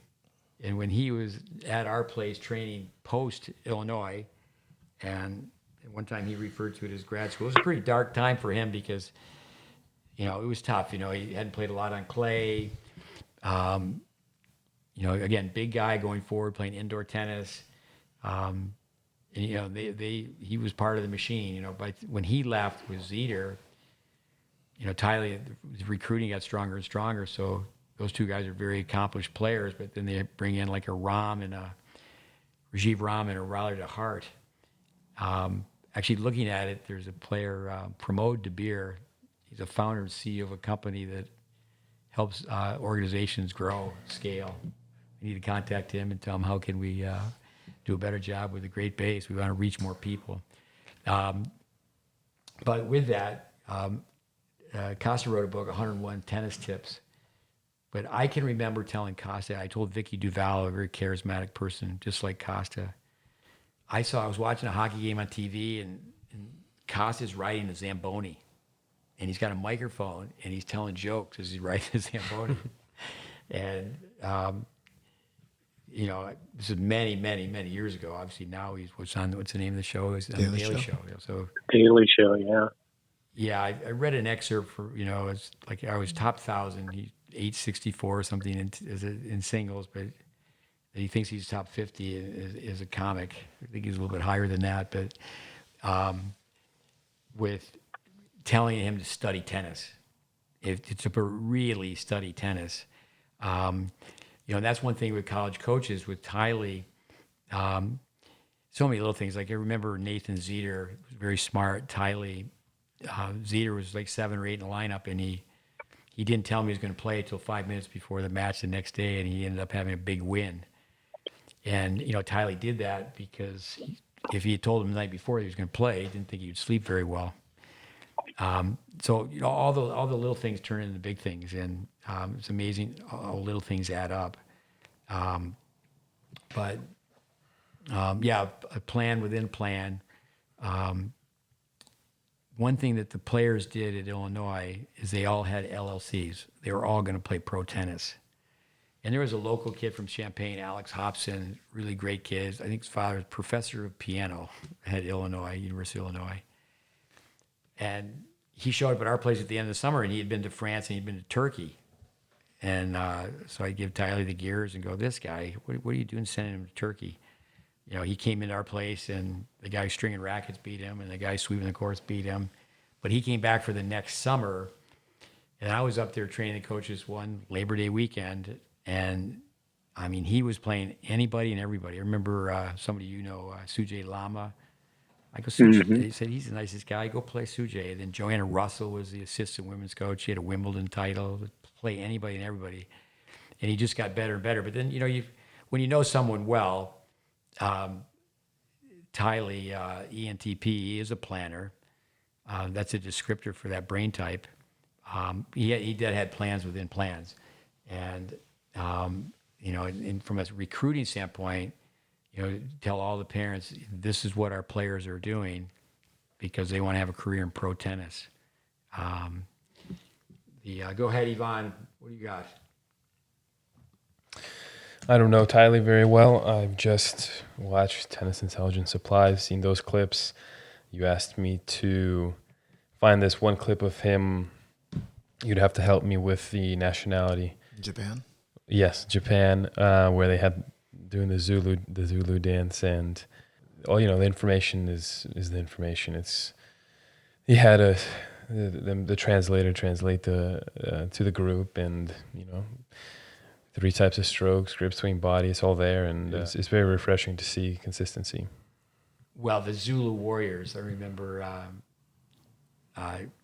Craig, it was a fair amount of money. And obviously, back then, he wasn't making the type of money he's making now. So I said, well, Tyler, they're going to pay you this much. But he had good ink. I was asked to recommend someone. By that time, he had won the national championship, but he was coaching the Davis Cup team. So he went over and did a tour of 5 different cities. I had done it before him. So this is Tylee. I said, people won't ask any questions. They're going to be so respectful, so quiet, the audience. And so this one clip, if you could find it, he has 100 coaches stand up on a desk. Obviously, there were very sturdy tables in this big conference center. And he teaches all these 100 coaches from Japan how to do the dance of the Zulu Warriors. Go ahead, Andres. I mean, I guess basically the whole idea behind this topic yesterday was, I'm just fascinated at listening to people who can build cultures. It doesn't matter if you're in American football, if you're down here in Miami. I wouldn't know the name of the guy with the Panthers, but I know Pat Riley really created a culture here when it came for basketball. So I always have an admiration of anybody that can develop, create, and continue a culture in any sport. So basically, thinking back, listening to him or remembering that team that they formed and the quality and the longevity of players that came after that, so, made me think, who's doing that now? I know lots of schools have come out of, let's say, out of nowhere, basically. And is that because of NIL money? Is that because of a good infrastructure in the program where they're able to develop players, kind of like what you see now with NC State and the women? I'm just fascinated by all that. So I don't know. I'm kind of removed from the college game now for a little bit. So I'm wondering, do you guys see anybody or what programs really stick out to you as far as kind of copying a little bit, or if it even exists, as far as copying the Tylee mode? Go ahead, Dave. I think that, it's a great question. I don't know if I'm in deep enough with any of those programs to really make too many educated comments on it, other than to say that I think that my take on it is that they're all kind of carbon copies of each other to some degree. And they, I think so much of it is that people are at the mercy of their recruiting. And, and so you see a little bit of, you see some glimpses of these runs that last 2, 3, 4, 5 years when they get a pipeline, maybe through a particular program or country. But the kind of thing that Craig did is going to be very hard to replicate for most people, I think, because he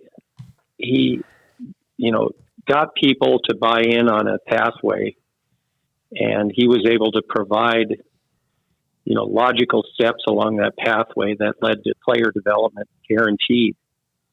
And I'm not sure that's occurring too many places. Based on, I think there's a lot of, good tennis players running around the best programs in America, and I think they probably have healthy cultures, but that doesn't necessarily mean there's player development. To digress, just today, does he have a six-pack or he doesn't have a six-pack? I won't share that. It can be a guess for our listeners, but Paul Showers, someone who studied, Dr. Paul Showers, he's a fan of our program. He's a fan of Vic Braden. He's from Monroe, Michigan.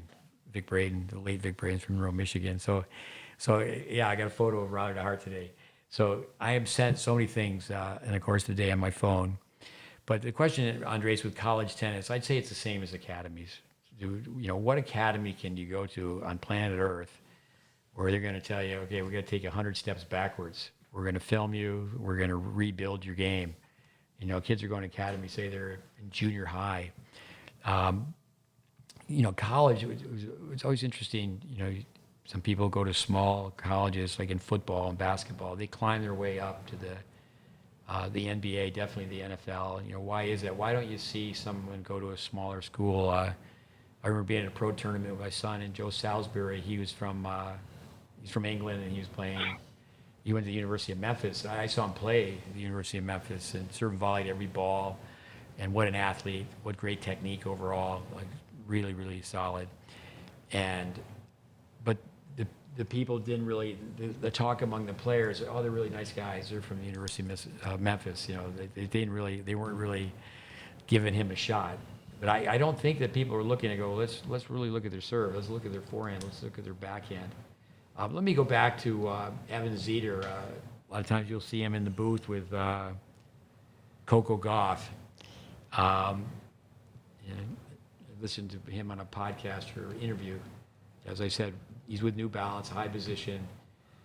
We don't want sponsorships. We want partnerships. And New Balance is a partner with Tennis Australia. And don't try to be perfect. Be authentic. Just Evan Zeter. But here's a quote. Craig actually worked on developing players post-junior tennis when most schools would not even talk or think about changing technique at such a late age, and he, Tylee, yielded results with players who had not been top guys. So yeah, he was taking sectional players when he first got there. And, Tylee once was quoted saying that he didn't know what the NCAA stood for. He was just being sensationalistic. He knew what the NCAA stood for. We had a class to teach team coaches, and I was the only full-time person on this staff. So I had to be in the room. My name was on the class. So I remember Jennifer Roberts, who went to Illinois before he did as a coach, and Ty was a student in the room. You were in the room, 1985. And, then a year later, or 2 years later, Tylee stayed on and went to grad school. He taught the class. But again, I was in the class. It's just how it worked. I mean, he was not, you can do that as a professor. You can have someone come in and help you teach the class.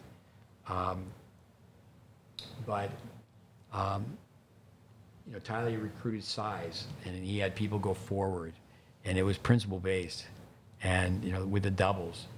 One of his, I guess I would say it was his first assistant coach. When he went there, he didn't have assistant coaches.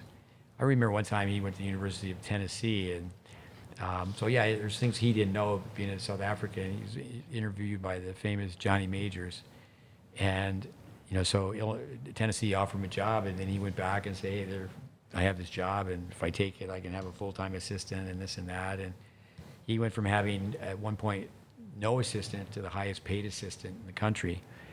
So, he's obviously a very sharp cookie, and made a lot of different moves to make that program be what it became.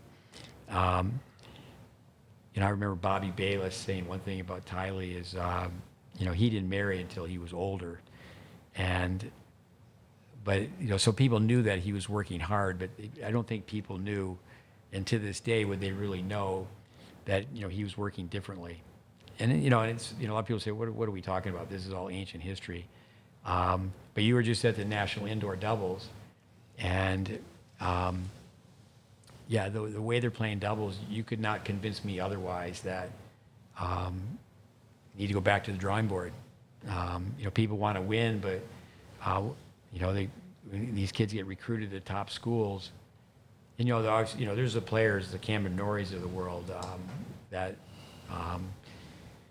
there's people who on the women's side now. You've got Collins and what's the girl who played at Texas from Columbus, Ohio? Peyton Stearns. Peyton Stearns. Stearns, yeah. So it's great, but it's not where it should be. And I think really people ask us what's one of our goals is there should be more American kids playing American college tennis.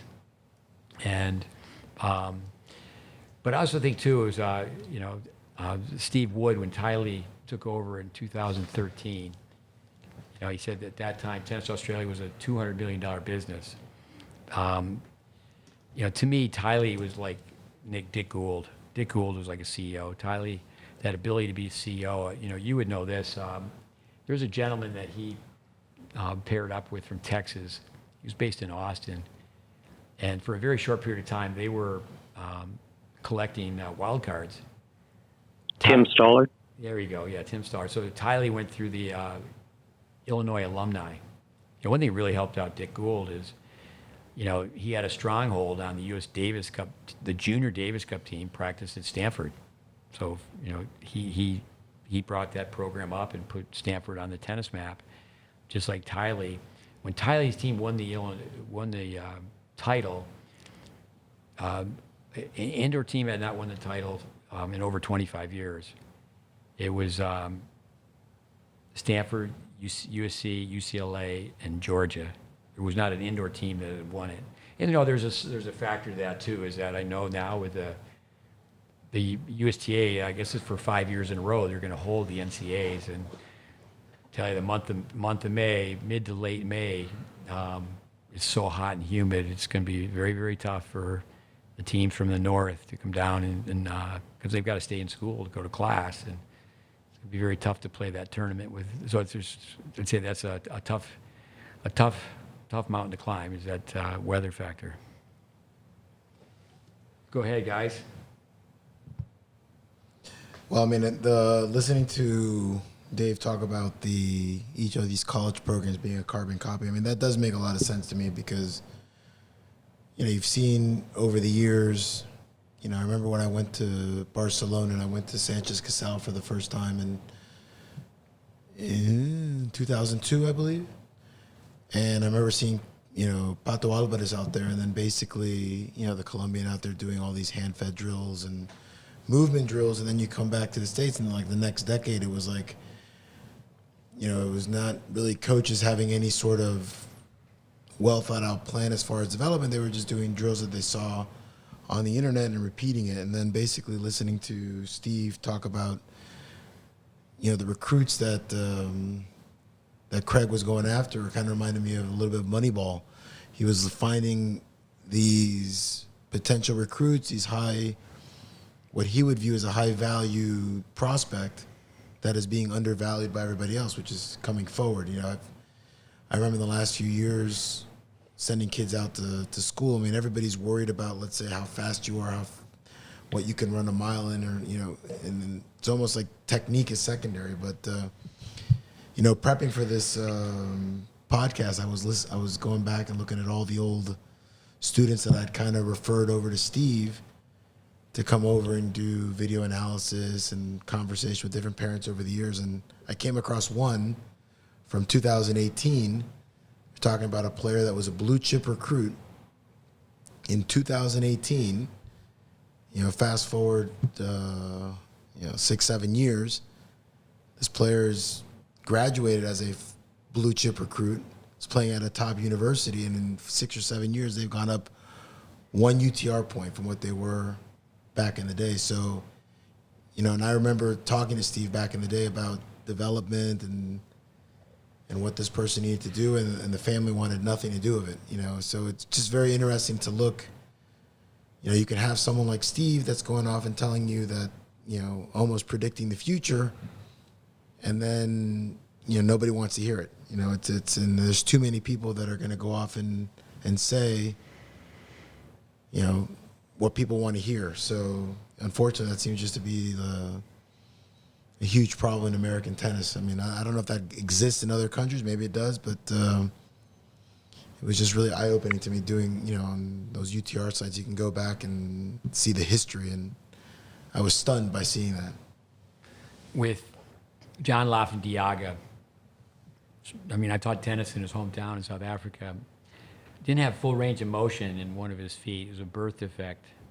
I think it was 60% range of motion. And, you know, he never won a major, but he was knocking on the door. I don't know how many semifinals he reached, and he was on the tour a long time, and he's coached since then. But I can remember being with him in a grocery store and say, Diaga, put that cereal back. I can't remember if it was Cocoa Puffs. And I could see Evan Zeter and just go, Apple Jacks, you know, because being a guest in their house, and, you know, he's yelling at his mom, Apple Jacks. So we're going back when people were very, very young. With Tylee at the end, though, the type of players he had, like a Rajiv Ram was there one semester, and Amir Delic, I mean, I'm going to guess that he was there 3 years, and Tylee left before Kevin Anderson left. Tylee did it. Another thing, too, is he did it mostly with Americans, you know, with free love. Oliver Friedlove from England. There was players. There was a player from France. But he did it predominantly with American players. Yeah. But by the time he ended, you know, and he has, you know, that type of personality. Evan Zeter, in this article I recently read just yesterday, was, you know, that Tylee has the drive, but he also makes things fun. And so, you know, he had he certainly, you know, till this day, even what he's doing has a magic about him. But, you know, to adapt with the ego is like, you know, but when he first started, it was, you know, kind of a lunch bucket mentality. It was not to say he had blue collar kids, but it was like a blue collar work ethic. And now, especially how it's changed with the NIL, and yeah, it's almost like working with the NBA. You know, like, you know, it's just what type of ego do you have to put this in place? But coming back to a writer, David Foster Wallace is, you know, we could dig it out with our library of Illinois guys working on balance. Now, I always talk about Roger Federer, you know, who taught him when he was 8 years old, and who would you ask? You'd ask, you know, Lynette, who was a volunteer's mom, who was a volunteer tennis coach. What were his lessons like when he was 8? You know, and the Illinois guys, when they were 18, do they really have a recall for, you know, the type of things that they did? But, you know, we have film of those players working, and so yeah, it's interesting to go back with that. With ethos, education, competency, caring, and character. Pathos, pathway, tell a story, paint a picture, use vivid and emotional expressions. Logos, you know, appeal to logic, prove facts and results. And you know, so you have to have a plan. I mean, are you trained as an educator? It's like young Ivan, 25 years old. He's not that young, so he's been around for a quarter of a century. So the tennis base that he has, the base of knowledge that he's acquired over the last 2 years, you know, being in the video room, being on the court, just being around it 24/7. You know, we have a quote from Tylee that was written by Chad Burial, and he said that the cornerstone of his career, I'm paraphrasing, was the education that he received in Tyler. So when you have that base of knowledge, if you want to go on and do this, that, or the other thing, but I do think that, you know, education has to come first. You combine education with that pathway experience, and then, you know, I think coming back to a Braden, you know, if you can appeal to people through logic, and I mean, we always go scientific principles. You know, can people stand and deliver? I mean, do people actually know tennis math? And, you know, I tell people, when they listened, I said, you watch this videotape, that's the beginning of your journey with us. We filmed you 3 different angles. We filmed you running and throwing. We filmed you rallying, going through skill stats, playing points. But the number one is, just your basic strokes. We're not filming specialty shots. We're not filming emergency shots. Let's just film your forehand volley. And, people on our podcast have heard that. The service box is the size of a living room. It's 13 and a half feet wide, 21 feet long. I tell people you put a couch, 2 big corner chairs, big TV, coffee table, and you feed a ball. Here I'm feeding the ball underhand to your forehand volley at 30 miles an hour, and can you get the ball in the box? And they can't hit the target. And, I think that's where Illinois tennis, that's something that they were doing at that time. And, all these years later, not to put any pressure on like a Brad Dancer, but,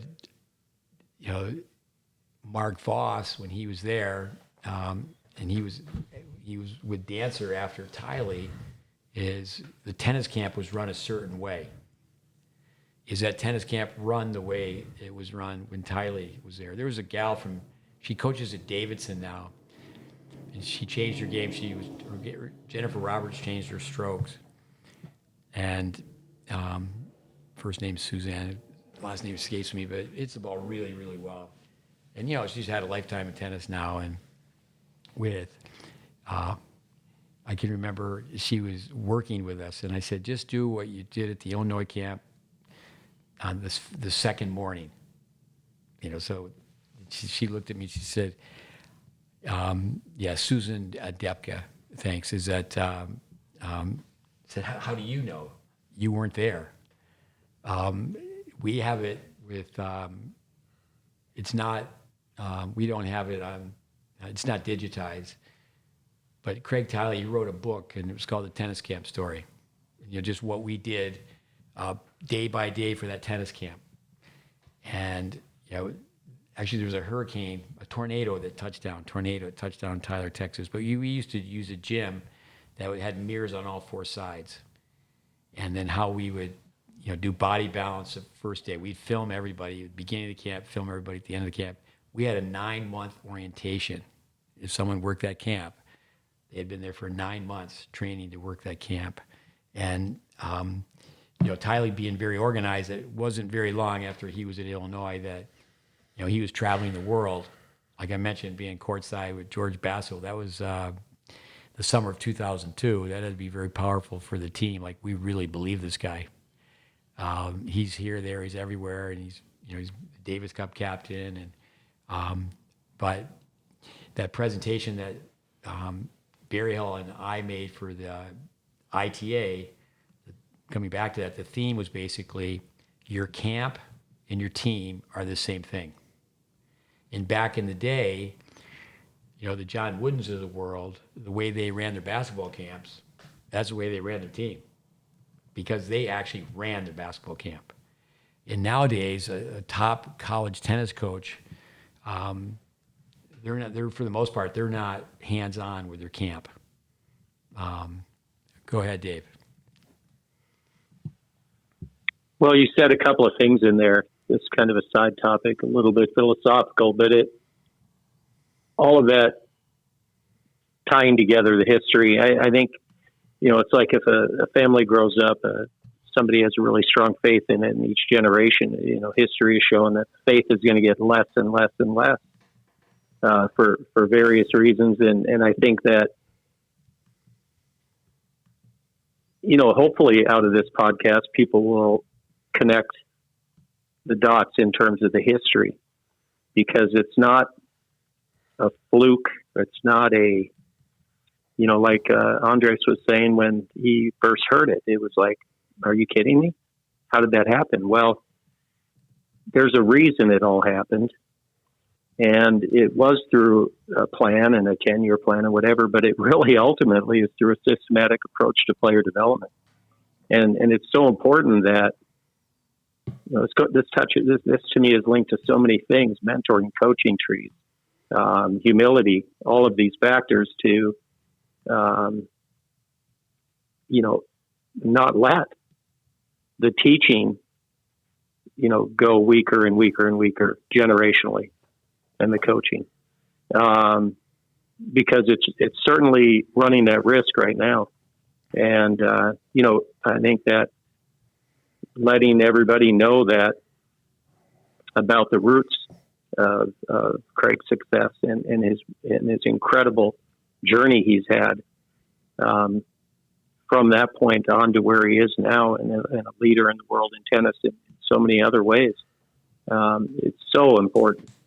And I am actually kind of surprised that, tying this into Andres' question, I'm kind of surprised that more people that had a keen interest in college coaching wouldn't have really dipped their toes in it deeper and found out why. Because, you'd have to be blind not to see the common denominators that the players had in regard to just their ready position, let alone the way they served and et cetera. But I think that's the same thing with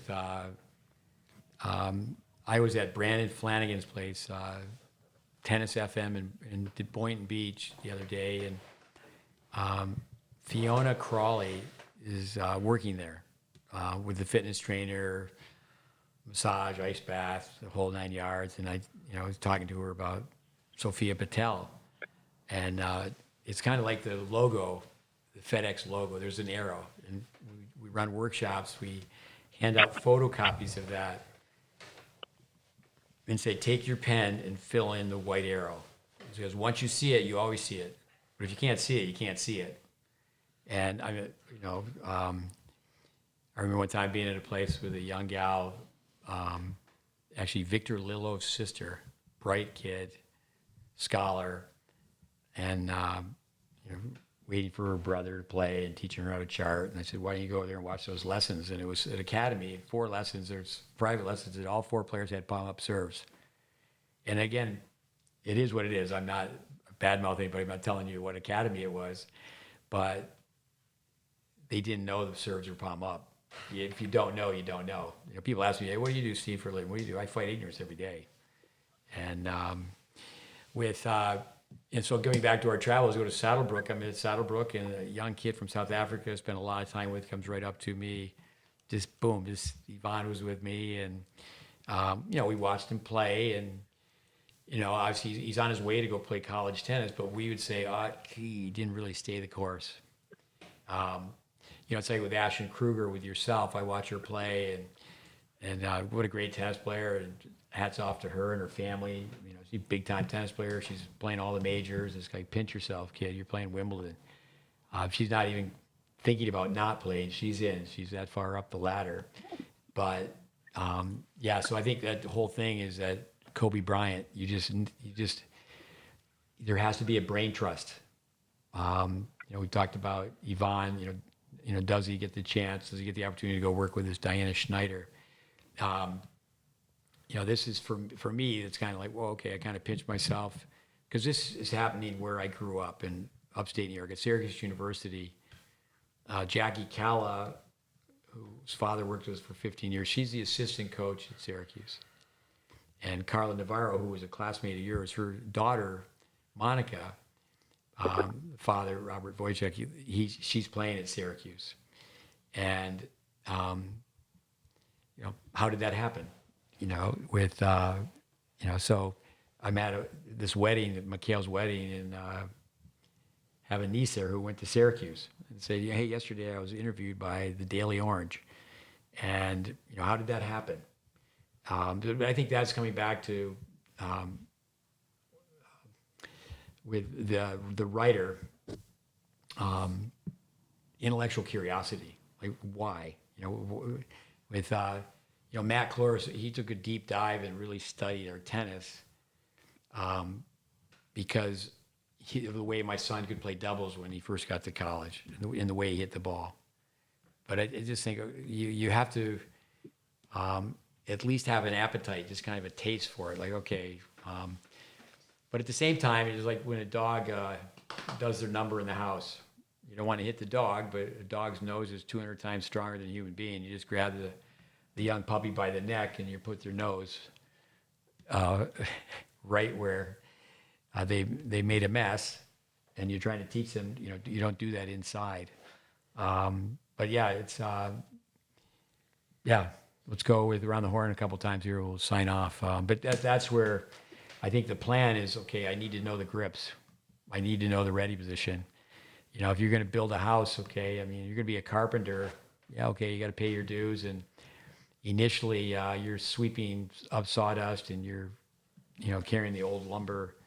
A kitchen's been demolished and you're taking the old out, and you're not building the cabinets. But I think that's where it's just too easy to become a coach. Jim Richards, who I've been talking to, smart guy from England. I don't want to pick on the college coaches, but he said to me the other day, and I go, that's so funny. It's not really funny. How's it go? Comedy is tragedy. Humor is tragedy reversed. Yeah, the humor is tragedy reversed. So he said that being a high school coach is the toughest job in the world, and being a college coach is the easiest job in the world. And his point is that you're recruiting players. You're shopping, you're buying players, you're looking around for the people who can already play. And okay, fair enough, you're recruiting, but then are you really developing? And that's one thing.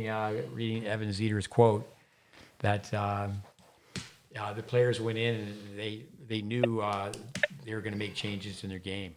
I can remember being there with Amir Delic. What a talent! And I remember telling Amir that if I coached you, I would never let you play mini tennis because he played so much with his hands. What a spectacular athlete! But there was another kid there. I said, if I was coaching you, I'd have you play mini tennis every day. You run a large program, David, with 25 coaches. The way I've done it for years now is that every person I'm working with is right in front of me the whole time. And, that's one thing about Tylee when he was doing the team. Certainly he got to the point where he had an assistant, but, you're just working with a squad. And it's like, okay, we have a captive audience. They're here every day. And there's also many things where they don't want to flunk out. They want to go to school. They want to get their degree. Let's go to a young guy. What do you got, Ivan? I think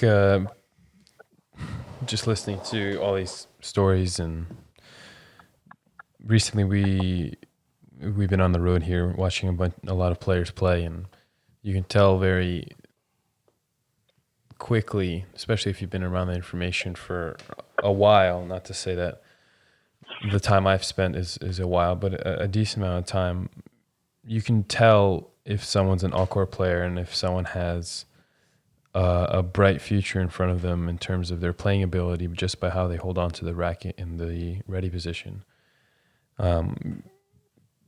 If it's crooked, they're just going to play crooked. They're just going along the baseline. They're going to go east and west. Whereas if it's centered, that they're going to divide the court in half and they can go straight towards the net because the racket divides from the forehand side, backhand side, and they can go forward. At least they have the option to do so. Where, we've been down here filming and making videos, and the information is out there, but it's really what you do with it. That's our whole mission is to provide not just the information, but how to use it, how you apply it, routines and all these motivational clips and videos and courses, and is just how to absorb the information and how to actually apply it to your own game. And being close is really not is a good start, but it's not good enough. You got to be consumed by it to the point where you want to be asking the questions of, am I doing everything to the best of my ability? And that's, I guess, a coach's job, because at the same time, as a player, you don't want to be teched out. If you're thinking about technique all the time, you run the risk of thinking about technique when you play a match, and then you'll finish second in a field of two, from our Vic Braden quote. But understanding the information is key. So, I'm fortunate, thankful to have been exposed to it. Coming back to plans, Thanks, Ivan. With so it's parenting. It's obviously the success of this Illinois program. Coming back to Costa, I remember I was going to watch him play outdoors. And it rains. He's going to play indoors against Stolt, and Stolt's got this huge serve, and Costa's just complaining because he's got to play him indoors, and maybe that's where the tabletop return would have come in. Stuart Doyle, I remember Tylee saying he hired him. He played at Arkansas from Ireland. I remember Doyle in the 12s. He's same age as Tim Henman. He beat Henman, and he had that rugby player mentality.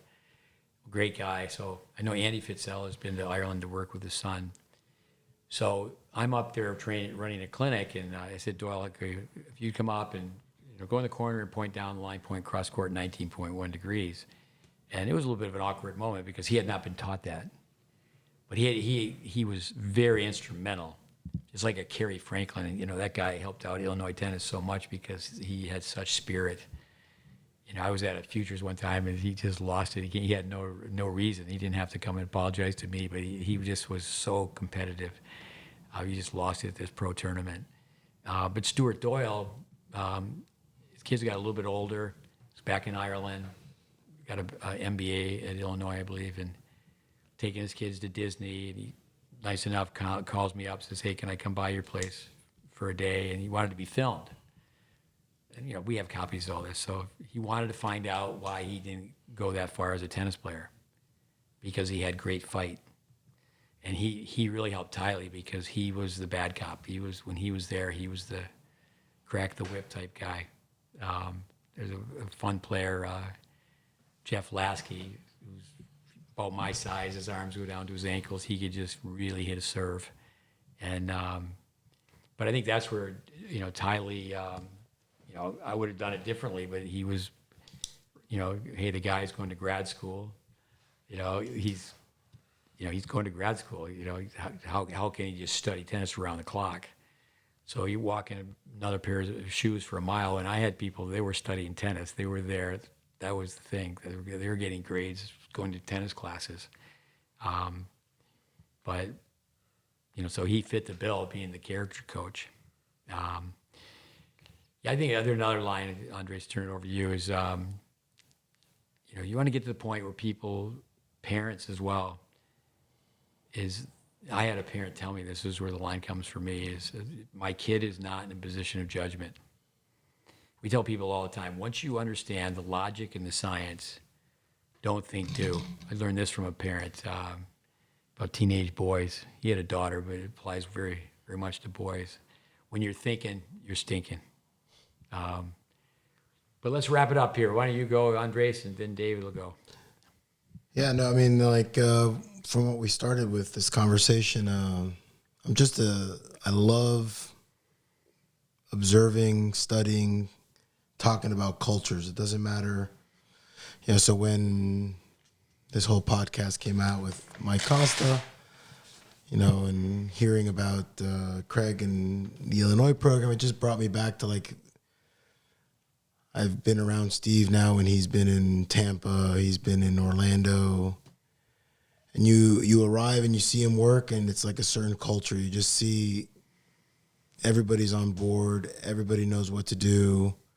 There's not really a wasted step. I've never been to Dave's place in Dallas, but I see his posts on Instagram, and you see how there's the 10th grader is doing something and leading the 9th grader, the 8th graders just kind of followed down the road. So I love observing that culture, and it doesn't matter, you see it less and less now in the pro game. I don't know, in professional sports, maybe the money is so great that it's tough to do. So, but even now you see the Raiders go out there and they hire Pete Carroll, trying to recreate that culture they had in Seattle. And then you see a guy like Nick Saban leave Alabama because he doesn't think he can work with that modern day player. But now you see a guy like Bill Belichick going back to North Carolina, trying to actually teach from all his experience in the pros, trying to prepare these, young college guys for 2 or 3 years down the road to hit the draft and and be ready for the pro game, right? So, I love Steve's line where, it's pro game, it's just the game, maybe I'm not giving that quote to the proper person, but I just love observing that. I mean, I had Steve come out, and thanks for coming out this week with the kid, Steve. I mean, that was great, and I know Diepa loved it. I know he loved Sebastian loved meeting you, but it's just, again, it's like, from personally, I'd love to recreate those cultures. You're starting off with a small group of kids, that are relatively new to the thing, but you observe other places, you observe other sports, and you try to hold some integrity and hope that something blossoms from that. No, thanks. I think with Daniel Corl's book, The Talent Code, obviously, Tylee created a pocket. Evan Zeter, I need to say this, is he's in Coco Gauff's corner, and he's somebody at 14, 15, 16, 17, changed his game. And people say, well, if he went through this, why wouldn't he talk to Coco Gauff about her forehand? Because he's too smart. That's not his job. He's in a completely different world. So I think, David, you've talked about it. If you're going to teach tennis, you need to teach tennis. I mean, you're going to pound nails, you got to pound nails. And, you can't just be a presenter at a conference. You have to get out and really do the dirty work. I would say that the work I did with Evan, trying to help a young teenage boy change his tennis game was a different type of work than when he went to Illinois. But when he went to Illinois, it was the same language. Go ahead, David. Yeah, going back to just kind of the topic of many of these questions that have gone, different directions, and it's Tylee. I think of passion, hard work, utilizing his strengths and his personality to create a culture within a college program first, and then position himself to really alter, Australian tennis, at least through the Grand Slam that he now oversees, which was forgotten about for the most part. And, but I think it's all lineage in people's tree, their coaching tree, or their tree of influence, maybe even is a better way to put it. And, he, like myself, should be thankful we really did land in Tyler. And number one, number two, then we should be thankful that you had the selflessness to kind of travel around and be exposed to the people you were exposed to, and so on and so on. And this generation of coaches coming in, teachers coming into the tennis business,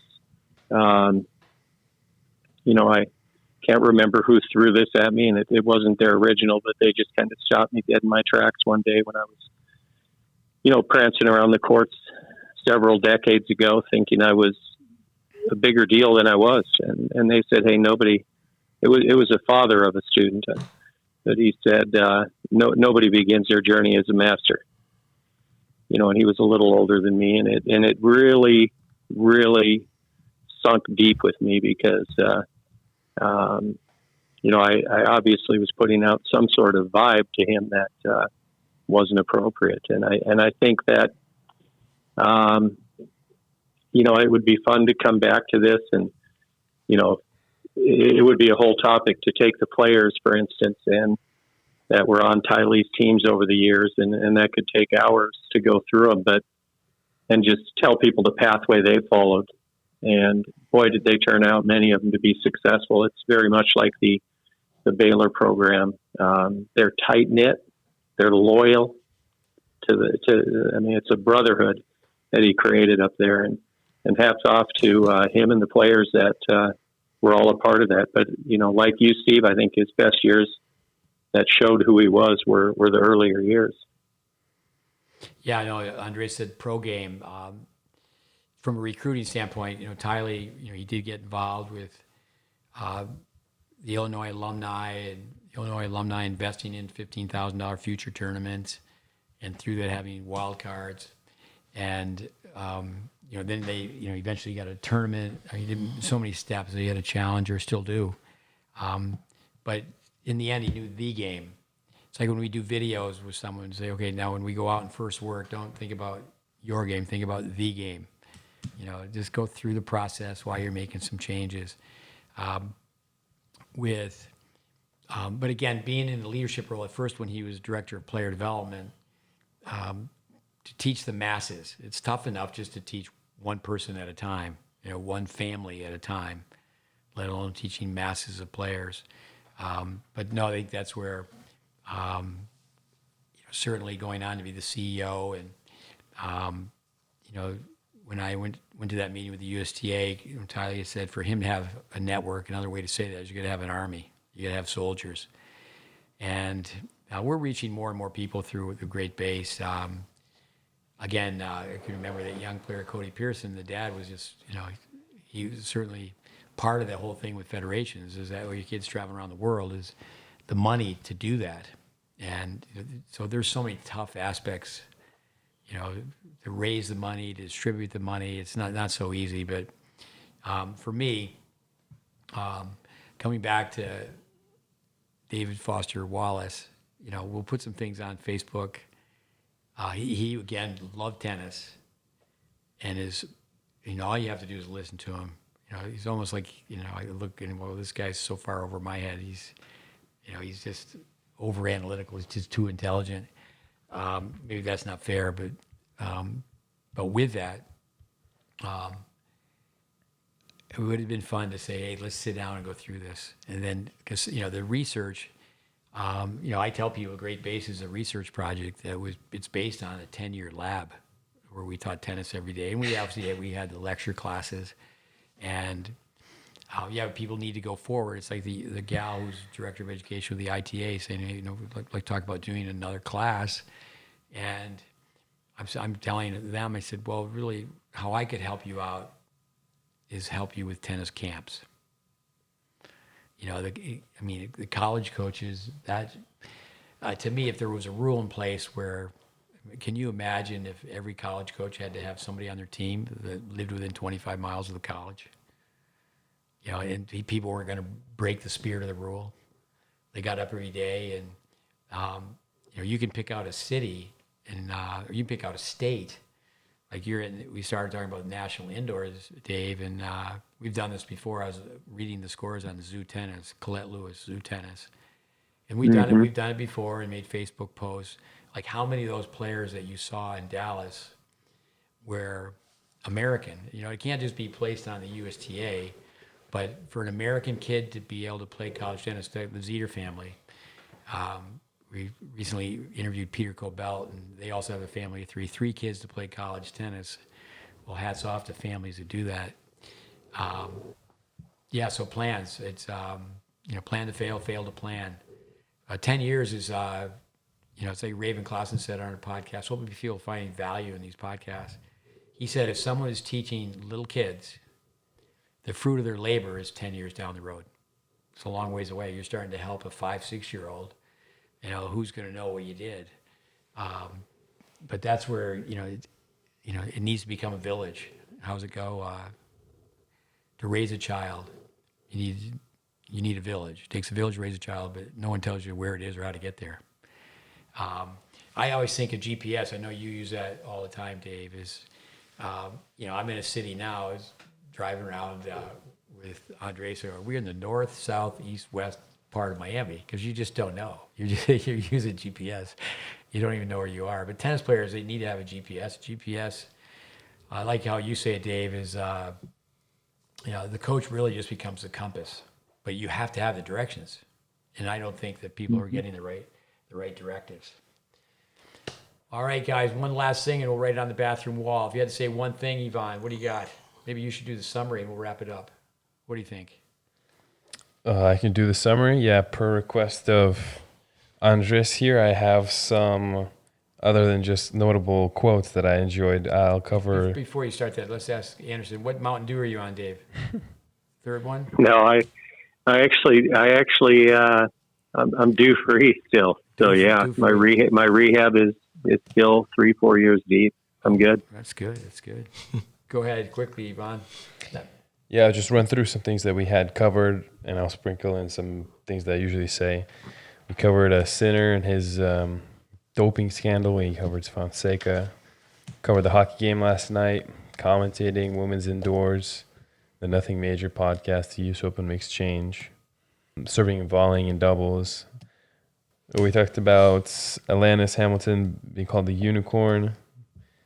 Let's see. Next we have Steve had mentioned, don't call coming to the net as a risk. It's an investment.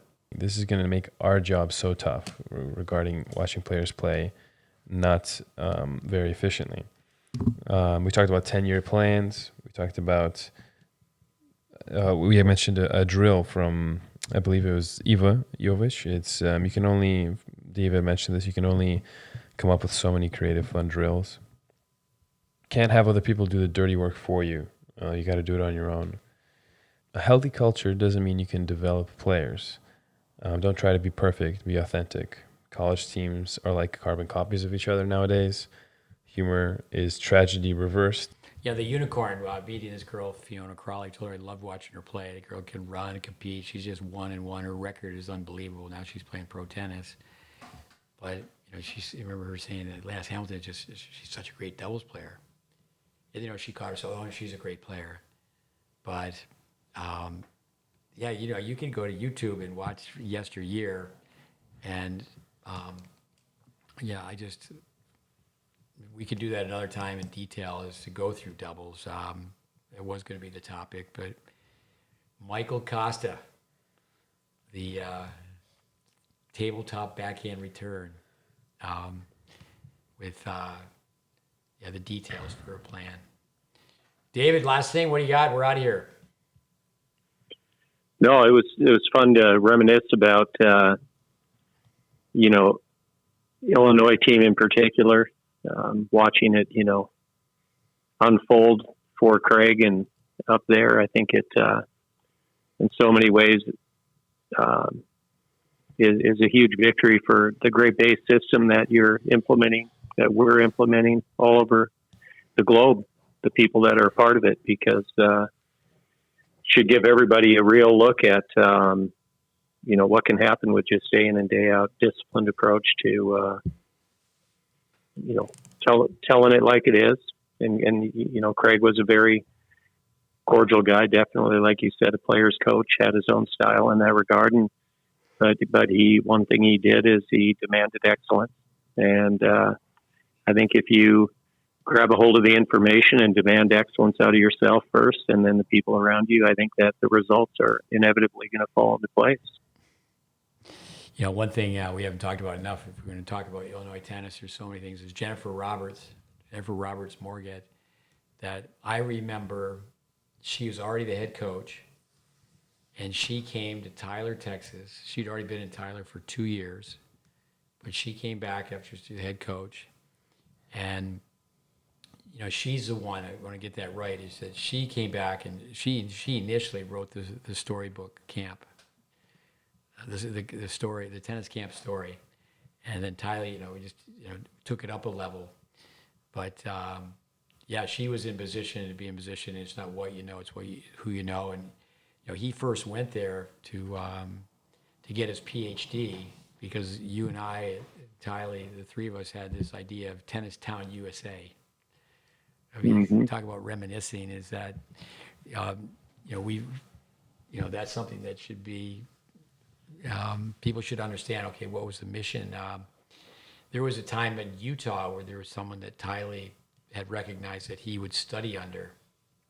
And the three of us were saying, well, because we were having a lot of results in a small town and, to take it to a larger city, where we were fighting some things politically with the Good Old Boy Network. But, so plans within plans. But I actually went to Illinois and was offered a job by the Park District, but at that time married with 2 kids.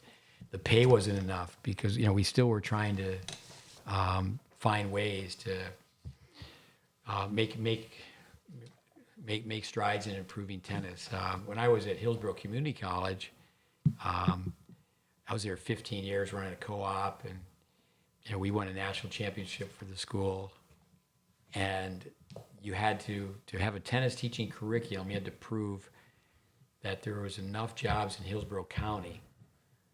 But we had one gentleman, the late Eugene Allen. He had the power of pen. He was the president of the board of trustees. So, a lot of things have to happen to make other things happen. I think one thing about reminiscing is we could go through all the different connections with how many things really touch upon something else. But anyway, guys, I hope we made some sense for the people who tune into these podcasts. We're heading towards 5 years. Yeah, it was incredible when you told me that.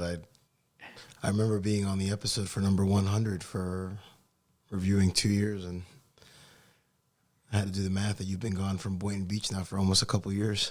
Well, we're talking about 2025, and hopefully, Ivan and I certainly have a lot of nice people. We've had zero conflicts, but pretty much doing what we've been doing at Wintergreen when we are there. We can consolidate and don't have to be there, 52 weeks out of the year, but we need to try to do a better job with, we got people, not everybody can donate money, but people can donate time. We need to do a better job. And the proof's in the pudding. And, so many things we have documented as well. But last thing I'll say and shut up is we'll follow up and put some things based on this podcast on our Facebook. So I know Facebook is not so popular anymore, correct? Not as popular, but still get traction. But, we can put some things from this podcast. But anyway, guys, thank you. Our listeners, thank you. It was a lot of fun. We'll keep doing this. Everyone have a good night. Likewise, Dave. Thank you, Dave. Thank you, listeners. Thank you. Adios, amigos. Miami.